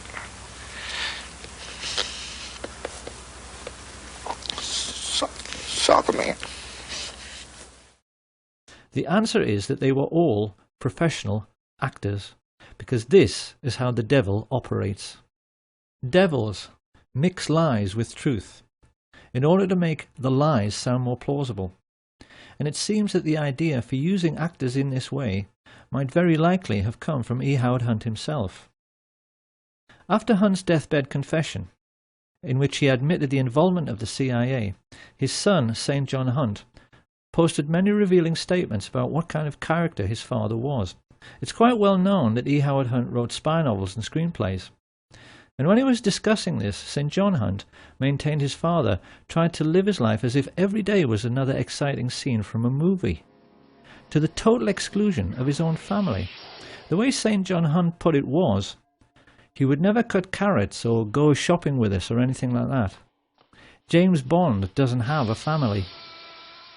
Historians are well aware that the CIA studies everything which is impressive, and it now seems very plain that they were greatly influenced by the brilliance of the Levinson and Link Columbo series, particularly one episode, Murder, Smoke and Shadows, in which the killer, who is a ruthless young movie director, tries to confuse and mislead Columbo through his powers of creating illusion, only to have the tables turned when this is done back to him, because the whole point of that episode is that the audience never know who is and who isn't supposed to be an actor. The Men Who Killed Kennedy series was laid out in the same way. Whilst a few of the interviewees, like the Willis family, were genuine, most of the people claiming to be witnesses were simply actors, whose only job was to keep people's minds on the grassy knoll, so they would never think about the storm drains and where the shots actually originated. Oliver Stone's film was made to serve exactly the same purpose. It's also very clear that the CIA spent a lot of time studying the emotional breakdown in interviews with people like the ambulance driver, Aubrey Reich. Intelligence agents are fully aware that when an audience sees someone sobbing from grief on screen, they tend to become emotional themselves. This is how sensitive, humane people react. And when this happens, you're no longer thinking. And when you're no longer thinking critically, when you suspend skepticism for the sake of emotionalism, you can be fooled. I wanted to tell you why I grieve. But why I don't despair. I'm sorry. Of course, having heard this, people will wonder how anyone could be cynical to such a degree, and it's a perfectly legitimate question, because as we shall see later, this would not be the last time that the American public were fooled by actors sobbing on national TV. And these monstrous fabrications were not confined only to television. Soccer man. In 2003, a book was published called Blood, Money and Power, ostensibly written by Texas law attorney Bar McClellan. This book signalled a shift in establishment policy by claiming that Lyndon Baines Johnson, a natural suspect as the king who might have killed the king, was behind the entire plot, and used his own attorney, Ed Clark, to pay off the gunman. Researchers noticed that at exactly the same time, a lot of information suddenly became available about all the murder plots LBJ had been involved in with Clift Carter and Billy Solestes. We were then treated to the sensational deathbed confession of E. Howard Hunt. And in the book itself, the serious researchers found this extraordinary paragraph. Wallace centered on Kennedy's head and fired. The shot went almost 200 feet but was barely low and slightly to the right, hitting the president in the back shoulder blade. The bullet was deflected upward ever so slightly, exiting at the tie knot, the bullet's jacket separating to hit and crack the windshield, the remaining slug hitting the curbing in front of James Tague, an onlooker standing in front of the triple underpass on Commerce Street. The slug knocked cement shards in all directions. A splinter nicked Tague on the cheek. So just exactly what is going on here?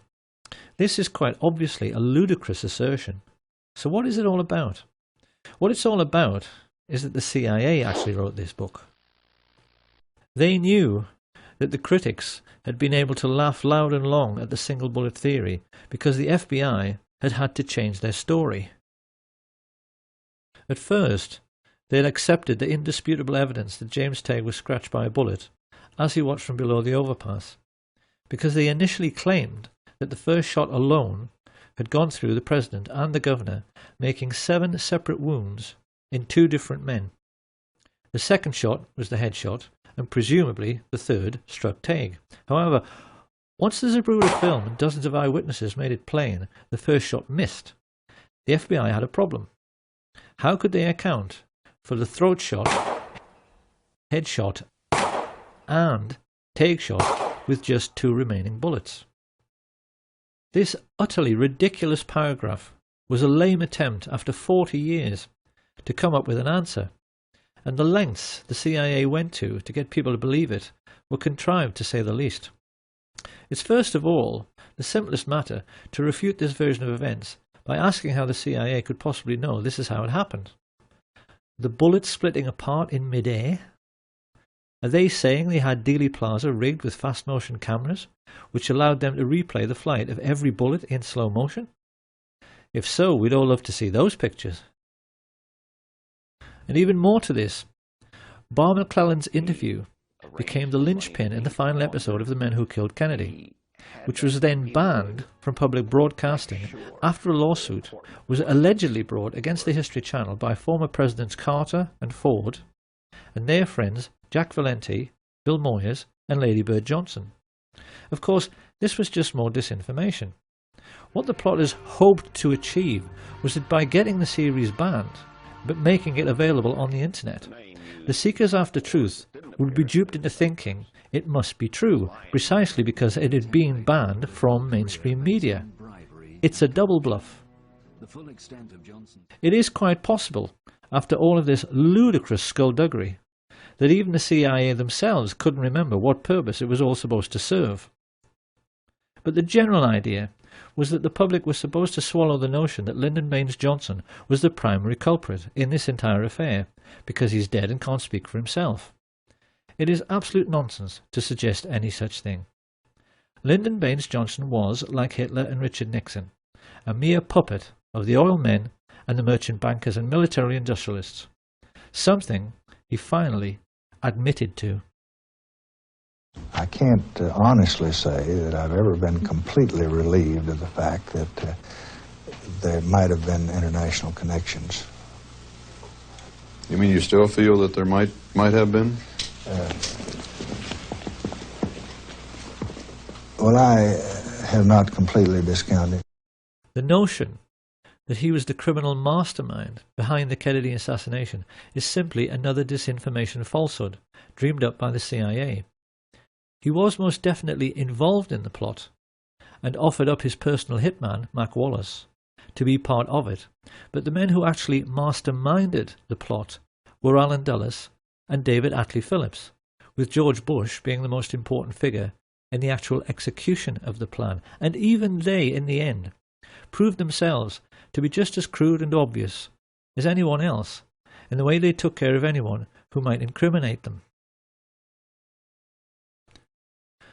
On the 22nd of February 1967, Eladio Del Valle and David Ferry were both murdered within minutes of each other, when it seemed they might give information to the Jim Garrison investigation. Charles Voigt Harrelson and Milwaukee Phil Aldericio suffered convenient early deaths in jail, and having been ordered to testify before the House Select Committee on Assassinations, both Charles Nicoletti and George de Mohrenschildt were shot dead at the same time on the 29th of March 1977. Having been scheduled to testify before the same committee, Johnny Roselli met a similar fate. His body was found floating in an oil drum in Dumbfounding Bay, Miami, just after Malcolm Wallace was murdered in exactly the same way as Lee Bowers. On a stretch of empty American highway, his car was forced off the road, then CIA agents smashed his head into the steering wheel until he died, to make it appear like a single-car accident. Not long afterwards, Sam Giancana was shot in the back of the head while cooking sausages, and his spy inside the Chicago police force, Richard Kane, was blasted to death with a sawn-off shotgun in Rose's Sandwich Shop on the 19th of December, 1973.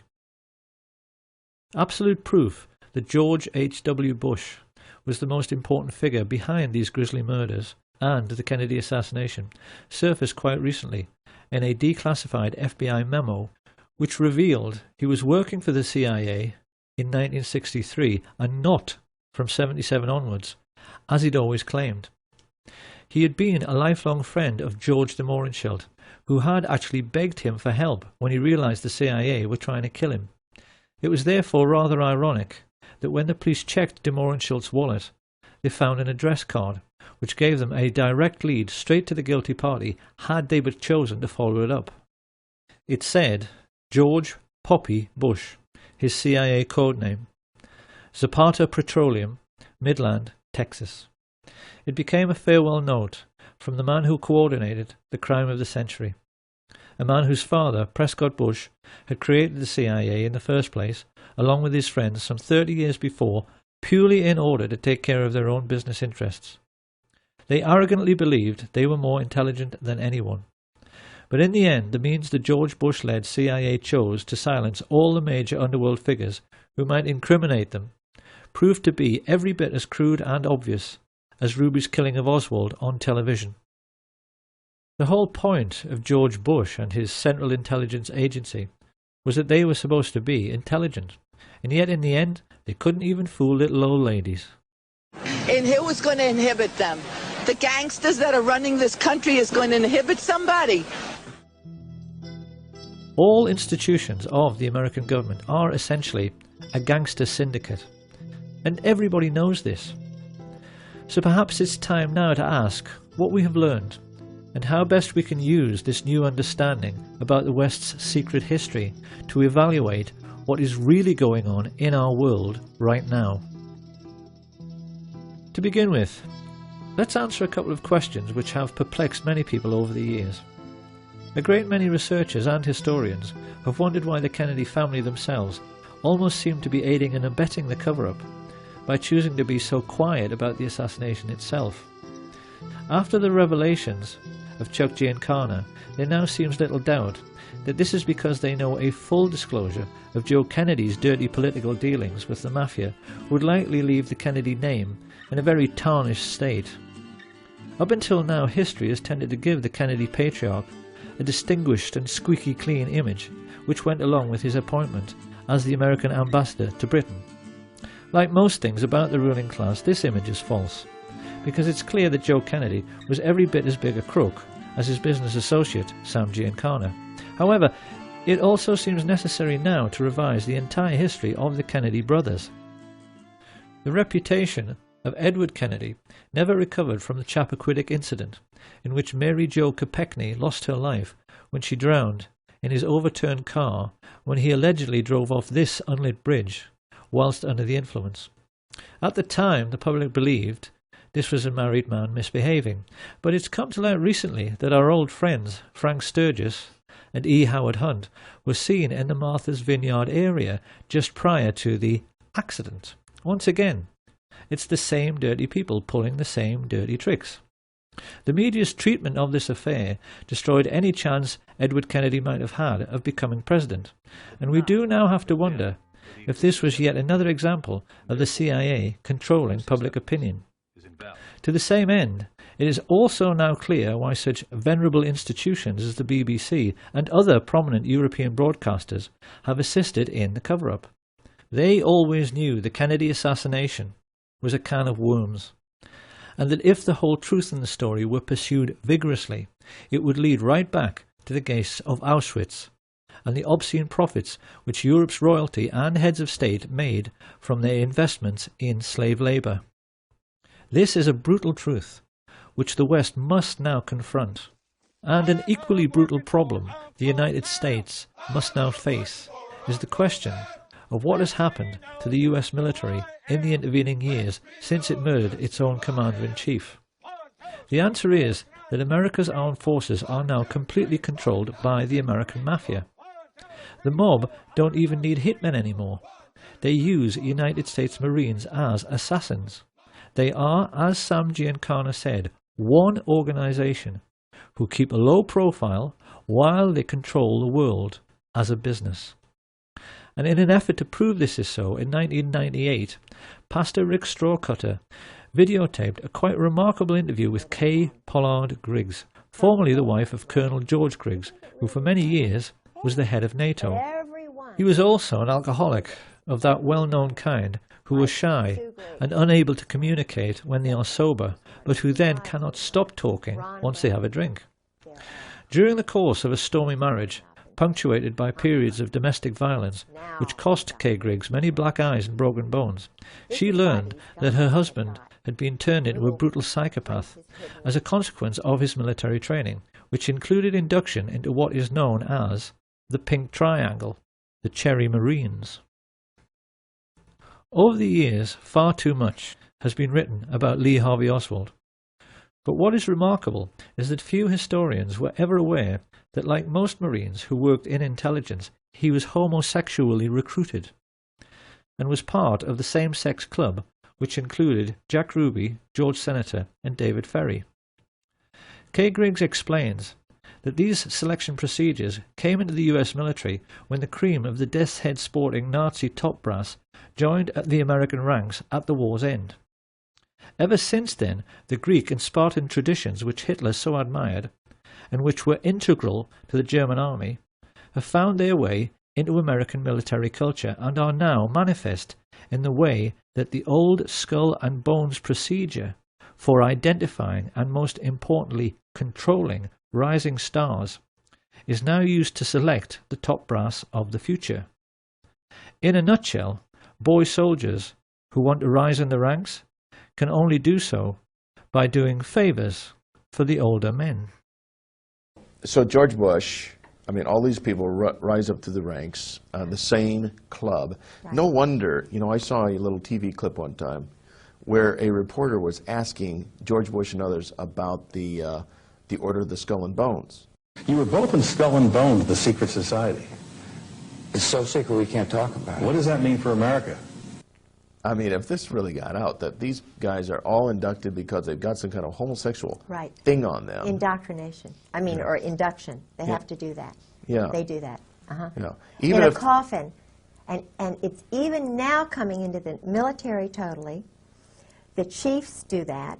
They put them in the coffin. They do the bowling ball trick. Okay, you're going to explain this. What happens when you get in the coffin? Why do you get in a coffin? Oh, they get... When you get your eagles, that's a German thing. Okay. You know, it's what the German high command did, and most of them, you know, had the boyfriends and stuff, the Krupps and all of that. It is a German thing that they say goes back to Greece, and it's all the male Marine-looking men that they do it with. See? So now the chiefs have to do that. What they do is they get, George said it's like a zoo. They get everybody really drunk, and they sometimes call it dining in. Shellback is another time that they do it. Not everybody does it, but the ones who do it, if they're young, they get right up to the top. It's a... okay, well, what actually do they do? They've got a coffin, they get inside anal this... sex. Oh, that. They put them in the coffin, and they do things. This is how military recruits are now controlled, and the mafia military exert a similar hold over all career politicians. At some time on the way up, they are manoeuvred into a compromising position, usually through the use of two-way mirrors in a brothel. And once the mafia military have got something on them, the career politicians, judges, senior police officers and media moguls face a stark choice. Either take your payoff, which is usually worth millions of dollars, or go to jail for life for your misdemeanor. It is with these kinds of tactics, first used by Sam Giancana in the 1930s, that what are now known as the 5 mafia families of the New York metropolitan area, the Genovese, Gambino, Lucchese, Colombo and the Bonanno, control all politics in the United States, and through their business arrangements with the 5-star generals and CIA, control all cocaine and heroin trafficking throughout the entire world.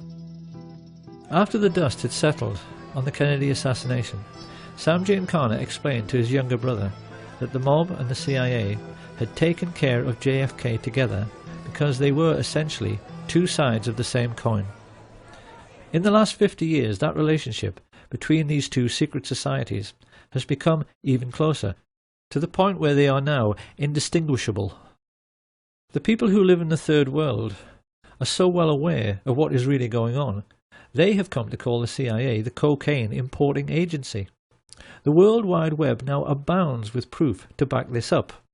And although many people were skeptical at first about Kay Griggs, in recent times her most sensational claims have been fully endorsed by the FBI chief Ted Gunderson, who gave several interviews in support.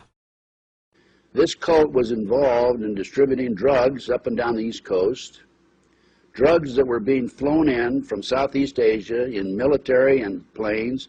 The operation was by the certain Army personnel and also CIA.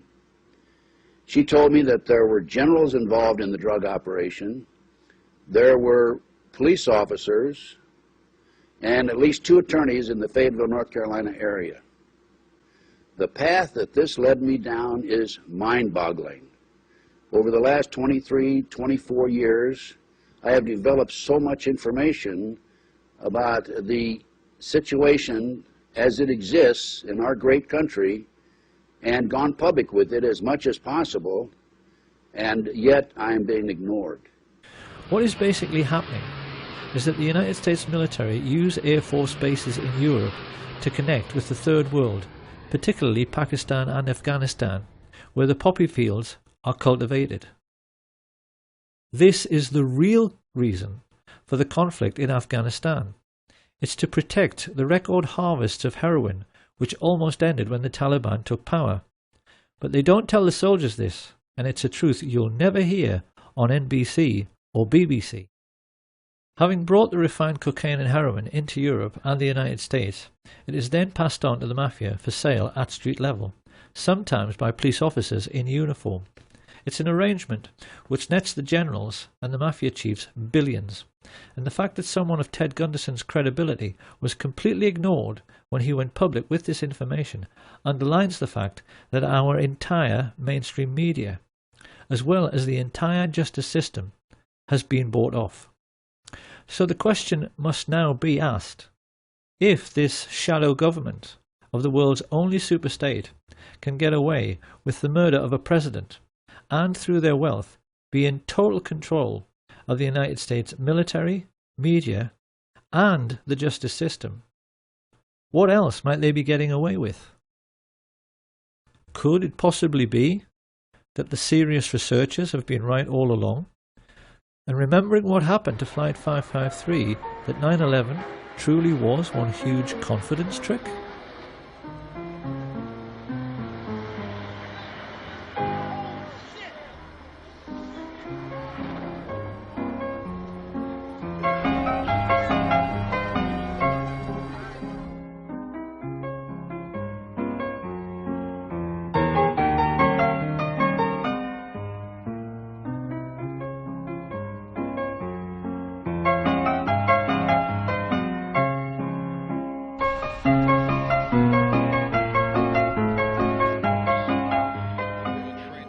Once the dust had settled on 9/11, people immediately began to realise there was something very wrong with the 9/11 TV coverage. First along came Dylan Avery with his amazing film Loose Change. He proved conclusively that the official report was nonsense because aircraft fuel does not burn at even half the temperature required to melt steel, and that the towers defied the laws of physics by collapsing with perfect uniformity at free fall speed. Buildings in Germany which were bombed over and over again didn't collapse with perfect uniformity down to ground level. Avery also pointed out that in Kennedy's time, his chiefs of staff drafted plans to kill innocent people and commit acts of terrorism in the United States in order to whip up support for a war with Cuba. Codenamed Operation Northwoods, these plans included hijacking planes and blowing up ships and landmark buildings in order to stimulate a helpful wave of national indignation which could be used to oust Fidel Castro. And there wasn't anything exceptional in this initiative. Northwoods was an offshoot of the notorious Operation Gladio, a sustained campaign organised by MI6 and the CIA, which perpetrated many bombing atrocities in post-war Europe, which they blamed on what they said were communist terror organisations. A typical example was the horrific bombing of Bologna railway station in 1980. Italians will be appalled to learn this outrage was committed by the Americans and the British.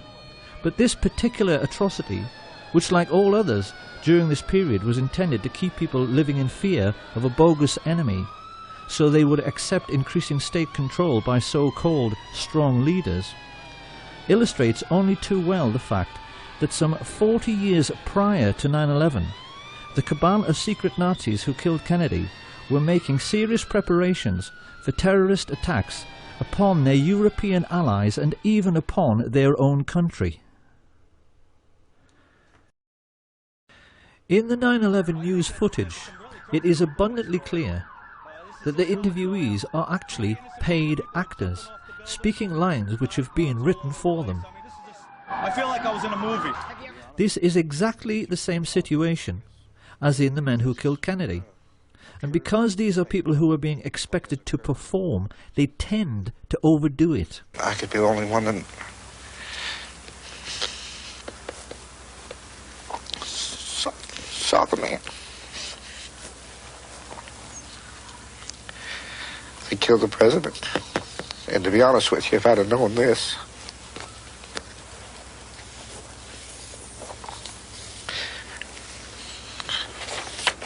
I wouldn't have given any interview. It is perfectly clear that the 9/11 street people are trying much too hard to convince their audience. Approximately several minutes after the first plane had hit, I saw this plane come out of nowhere and just ream right into the side of the Twin Tower, exploding through the other side. And then I witnessed both towers collapse, one first and then the second, mostly due to structural failure because the fire was just too intense. 9/11 was in reality just another CIA special effects movie production. And it really has become the Kennedy assassination's long-lost twin, because witnesses who know the truth of what really happened are all being murdered. This didn't stop some people from immediately pointing out that the London Tube bombings were a hoax. The alleged terrorists couldn't have ridden into London on a train which was cancelled. And seasoned researchers are now becoming quite surprised at how sloppy and obvious these alleged terrorist acts are becoming. Any detective would instantly realise the Woolwich terror incident was a joke. We were shown pictures of a supposedly decapitated man lying prone on the street. If that were true, he should be lying in a puddle of his own blood, and the alleged attacker would be soaked in blood all over his front from arterial spray. All terrorism is fake. It is military deception practiced by the rich upon the poor in an ongoing class war. And the most important weapon at their disposal in this class war are television presenters. The BBC has actually become the Ministry of Truth from Orwell's 1984. Everyone working for the BBC today is a whore of the ruling class and a traitor to our way of life, because it is very hard to believe they are all unwitting accomplices in this class war. When we remember that it was some of the BBC's own journalists who revealed that the 9/11 hijackers were all alive, it's hard to accept that their news presenter colleagues haven't figured out the totalitarian nature of what people like Jane Stanley, who reported the collapse of World Trade Center 7 20 minutes before it came down, are really up to. And yet still they go on giving us reassuring smiles, while telling lies on behalf of the ruling class. Of course then people ask, oh yes, but why would they do it? Why is all of this Muslim, multicultural, political correctness thing happening to us right now? It's happening because we no longer have an enemy. Tourists today can visit what used to be the Eastern Bloc, and they can photograph the derelict, rusting heap of scrap metal, which used to be the Soviet war machine. It has gone, and this has created an unprecedented political situation which the world has never seen before, in which there is only one superstate, the Anglo-American alliance. No other power on Earth today is capable of fighting a war on the grand scale. China, North Korea, Russia simply do not have the economic resources. So in order to make us believe we still have an enemy, and therefore have to live in fear, the rich had to provide us with a new enemy. And this is why in recent years they've encouraged unstable Islamic people to emigrate to the West. It's to provide us with a ready-made enemy. This is their master plan for this single superstate age. And it's for this reason that they perverted political correctness, to make people believe that anybody who refuses to go along with this new doctrine of multiculturalism is the worst person of all. In the West today, we've become quite used to seeing confrontations between the alleged lunatic fringe of Islam and indigenous white men who are trying to defend their culture from foreign influences. What groups like the EDL do not understand, however, is who is really pulling the strings here? Who is behind this? Who arranged this fight? Because any Roman senator would tell you this is simply the old maxim of divide and rule. The Romans invented this system. They always made sure that every conquered region pushed together tribes who were traditionally hostile to one another. The British copied this method after World War I by redrawing the entire map of the Middle East to make sure that the new boundaries always set one Arab tribe against another, particularly the Kurds. What we see on the streets of Britain and America today is the same thing. The whole idea is that while you're fighting against Muslims and they're fighting against you, no one has the time to stop and think about who actually created this situation and who their real enemy really is. The rulers of the Middle Ages arranged a never-ending religious war between Catholic and Protestant for precisely the same reason. Now, why must we always think we have an enemy? Because the ruling group always maintain their position in society by controlling the population through fear. Think about it. If we don't have an enemy, would the public be prepared to pay for the army? Would we be happy to pay for MI5 so that they can read our emails and put a surveillance camera on every street corner? Big Brother has to have an excuse for watching us all the time. And what they call national security is always the perfect excuse. The moment you make a world at peace, it's gone.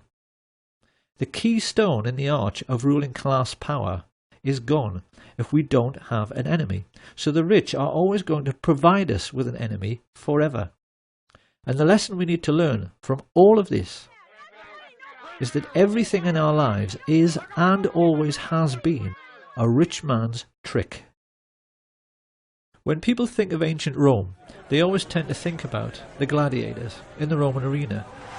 But something people don't realize is that Roman amphitheaters were a scam.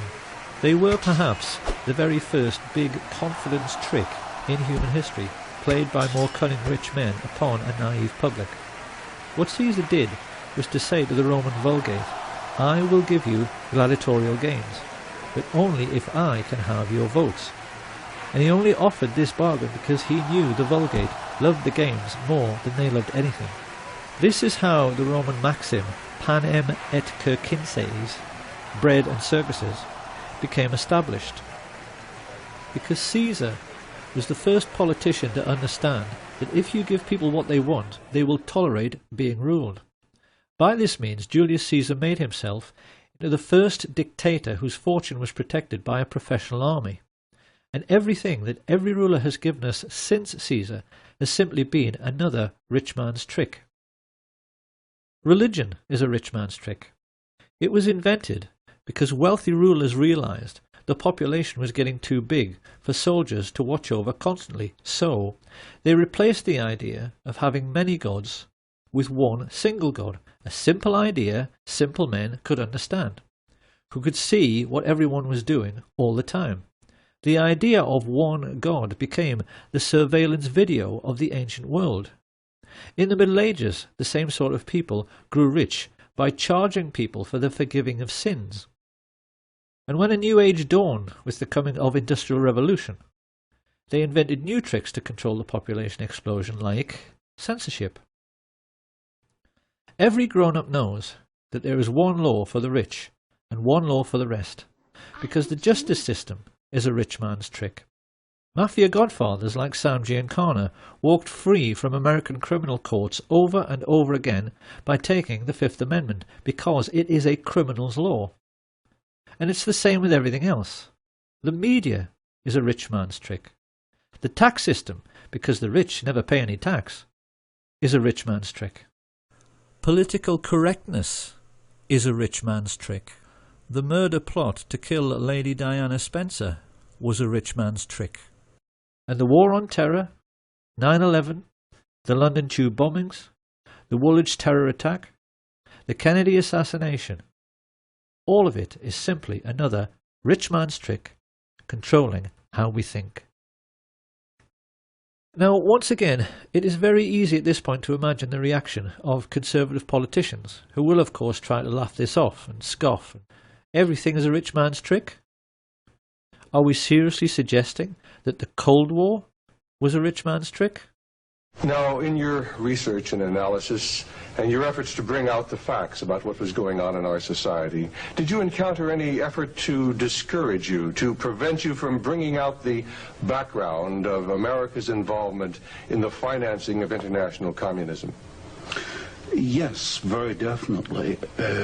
For example, when I was at the Hoover Institution, in 1972, I went to Miami Beach to give some testimony before the Republican National Committee.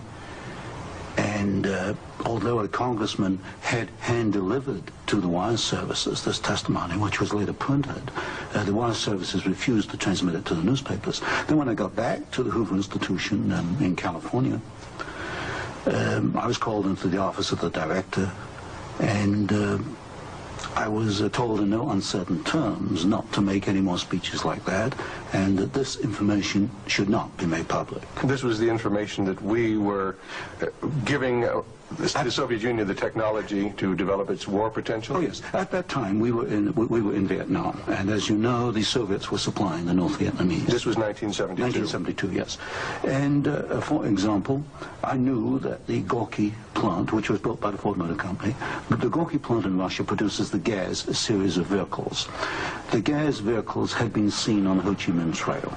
We were supplying equipment to the Gorky plant in the middle of the Vietnamese War, and these trucks were being used to carry ammunition supplies, which were killing Americans. Now, I thought this was morally wrong, and I said so at Miami Beach and at the Hoover Institution. And it was this type of information that was suppressed.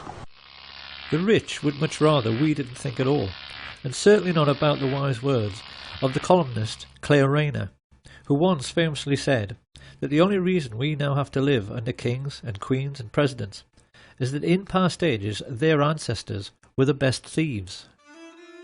In the Middle Ages, when the king was feeling greedy and wanted to pay for a new mistress or grand new palace, he simply sent out his robber barons to steal half the herd of every local farmer, and if they complained, the robber barons would say the king needed to feed the army, or some similar excuse. That is how it was done then. But today, the ruling class face a different problem. We now live in an industrial age, and as George Orwell explains in his novel 1984, if the machine age was directed solely with the intention of making the common people physically comfortable, in a mega-productive, computer-controlled epoch, we could soon all live like millionaires. But think what this would mean. If we're all millionaires, we all fly first class. So the king and the queen and the president have to wait in a queue with everyone else. And do you honestly believe the Queen of England would wait in a queue behind you? If we're all millionaires, we all play golf. The king and the president can't get on the course, and there's no room on their exclusive beach. Orwell himself would have said the most important single sentence in 1984 was this one: if it once became general, wealth would confer no distinction. Our lords and masters are not going to wait in queues with the rest of us. So the special problem which fat cats face today is how to keep the wheels of industry turning, because as Orwell explains, the oligarchs have to make use of the masses without significantly raising the general standard of living. This is a more sophisticated age, so the robber barons need a more sophisticated means of stealing most of the wealth and of keeping most of the common people in poverty. What the rich face today is a situation in which the common people spend most of their lives on a 9-to-5 treadmill. They make things in factories, they grow things and harvest them, they teach in the schools, nurse in the hospitals, and as a result of their daily labours, a huge mountain of money is produced. Now the rulers have a problem. How can they keep the ordinary people hard at work so they're too exhausted at the end of every day to think about whether this is a fair system? The solution, as Sam Giancana explained, is to invent a foreign enemy, a boogeyman, who wants to conquer the whole world. This becomes a perfect excuse to make people pay for a sophisticated array of increasingly expensive weapons which are made by companies which the fat cats themselves own. And in one neat little scam, the modern robber baron has a means of stealing most of the wealth produced by Western society while leaving the common people with just enough crumbs to keep them going. Every year, America's oligarchs take $3 trillion out of the United States economy. According to some estimates, we cannot track $2.3 trillion in transactions. $2.3 trillion with a T. That's $8,000 for every man, woman, and child in America. This is how the rich have rigged the system, so that it benefits them at the expense of everyone else all the time. But in order to keep this fraud going, the public must always be convinced of the need for military expenditure. This is where all the phony terrorism comes in. And if we want to find out who is behind this ongoing hoax, we only have to look at Securicom, the company in charge of World Trade Center security, who removed all guards and sniffer dogs from the buildings on September 10th, so that the charges which brought down the towers in controlled explosions could be planted. If we now ask, who is the chief of Securicom, who do we find? Marvin P. Bush, brother of George W. Bush, son of the man who orchestrated the plot to assassinate President Kennedy, and grandson of the man who made the family fortune from Auschwitz slave labour. The Bush family and their rich friends have been behind all of it. During his time as president, George W. Bush connived with Tony Blair to introduce a deliberate policy of allowing unbalanced and aggressive Muslims to flood into Western countries. They did this in the hope that they would commit atrocities in their adopted countries, and they were actually delighted when the Washington DC sniper and the Fort Hood shootings made headlines, because they knew such events would make it easier for the public to swallow the idea that 9/11 was simply more typical Islamic terrorism. The truth is that Islam is simply being used like a pawn on a chessboard in a game the fat cats have been playing since World War I. 70 years ago, they gave us what they called their Hitler Project. 50 years ago, it was the JFK assassination project. Today we're having to suffer the War on Terror project. And when this current lunacy is over, they'll have another excuse ready to create yet another phony war and yet another patsy.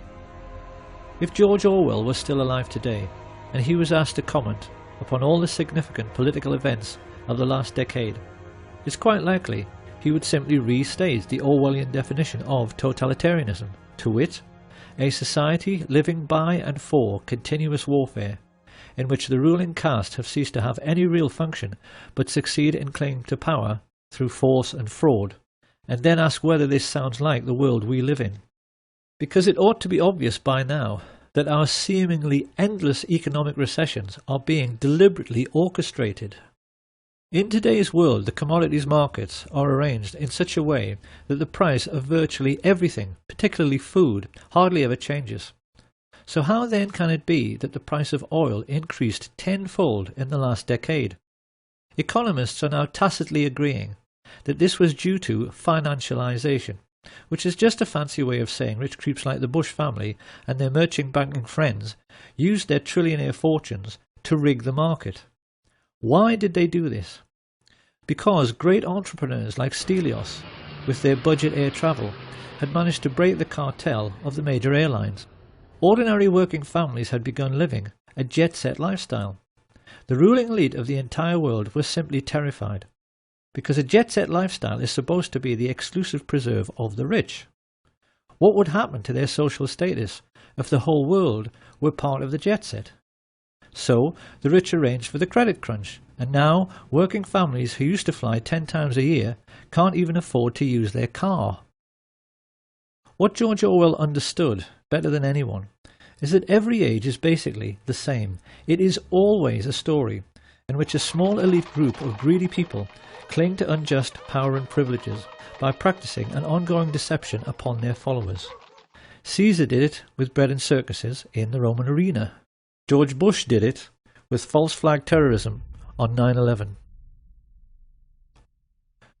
British newspapers have told their readers that the Queen of England is only the 10th richest person in the UK with a fortune of £3 billion. But experts who have calculated her real wealth reckon that her ownership of 1/6 of all the land on planet Earth puts her true fortune nearer to 22 trillion. And they also estimate the true wealth of the Queen's merchant bankers, the Rothschilds, the people who started all of this greed by lending money to the Harrimans and the Morgans, to be at least 100 trillion. So finally, we have to ask, what is to be done about all this? For in the case of America, it is obvious that in order to honour the memory of President Kennedy, Americans are now duty-bound to finish his work by finally ending the worldwide tyranny of the CIA. The time has come for ordinary Americans to ask their strong men in uniform just exactly what and who they think they are defending. And they better not take too long about it.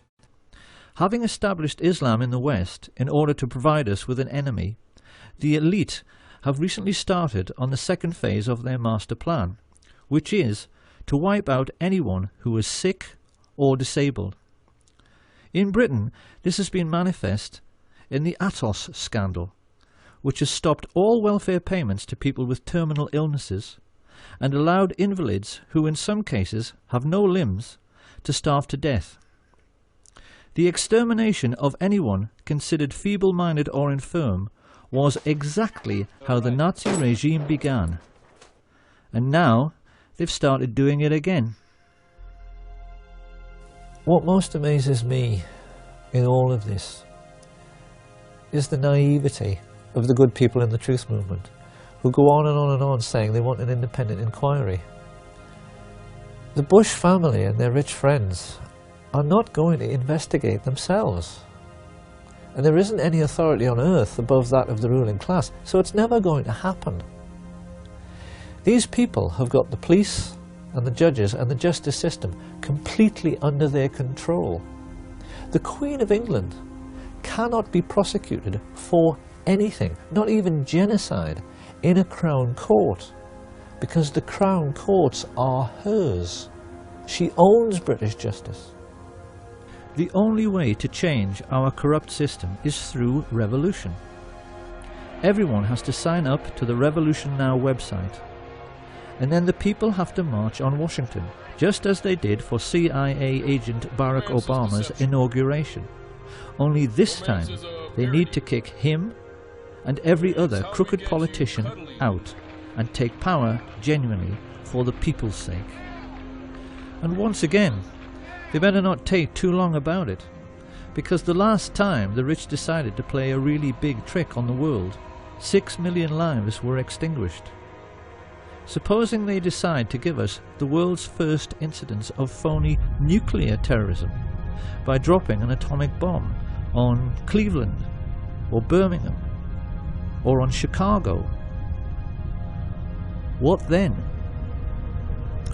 But perhaps Chicago itself might be a good place to pause and offer a word of warning to the citizens of the United States before they start thinking about the next American Revolution. We should always remember that Al Capone was seen as a hero by the ordinary working people of his own time because he gave them what they wanted: booze, sex, gambling and drugs. And some Americans have even been candid enough to admit this. We all play numbers, we all go to the racetrack, you know what I mean? We all cheat a little bit. It hardly needs saying that Giancana, Marcello and Trafficante would have gone out of business in no time if ordinary Americans hadn't been so fond of cocaine. And, in the post-war period, many writers have noted the way in which the United States not only manifestly tolerated organised crime, but even seemed to be enchanted by it. It's a cultural phenomenon which has led many foreigners to wonder whether there is some sort of latent criminality in the very fabric of American society, because there does seem to be some sort of tacit agreement amongst all Americans that killing a man should always be considered an option if it looks as if he might cost you a large sum of money. Suppose we'll have to kill him. I don't suppose you have any ideas on that, Diana. Well, what would you fellas say to an assassination? I hope you don't have any hidden tape machines in this office, Frank. We're talking about a capital crime here. I'd like to hear some more opinions on that. Look, I don't see we have any option, Frank. Let's kill the son of a bitch. This film is likely to leave Americans with the impression that JFK was assassinated by a corrupt and brutal ruling class. Perhaps they should ask themselves if they are quite sure that he wasn't simply killed by America. So it seems that finally we are left with a very simple question. What kind of society is it which kills its own best men?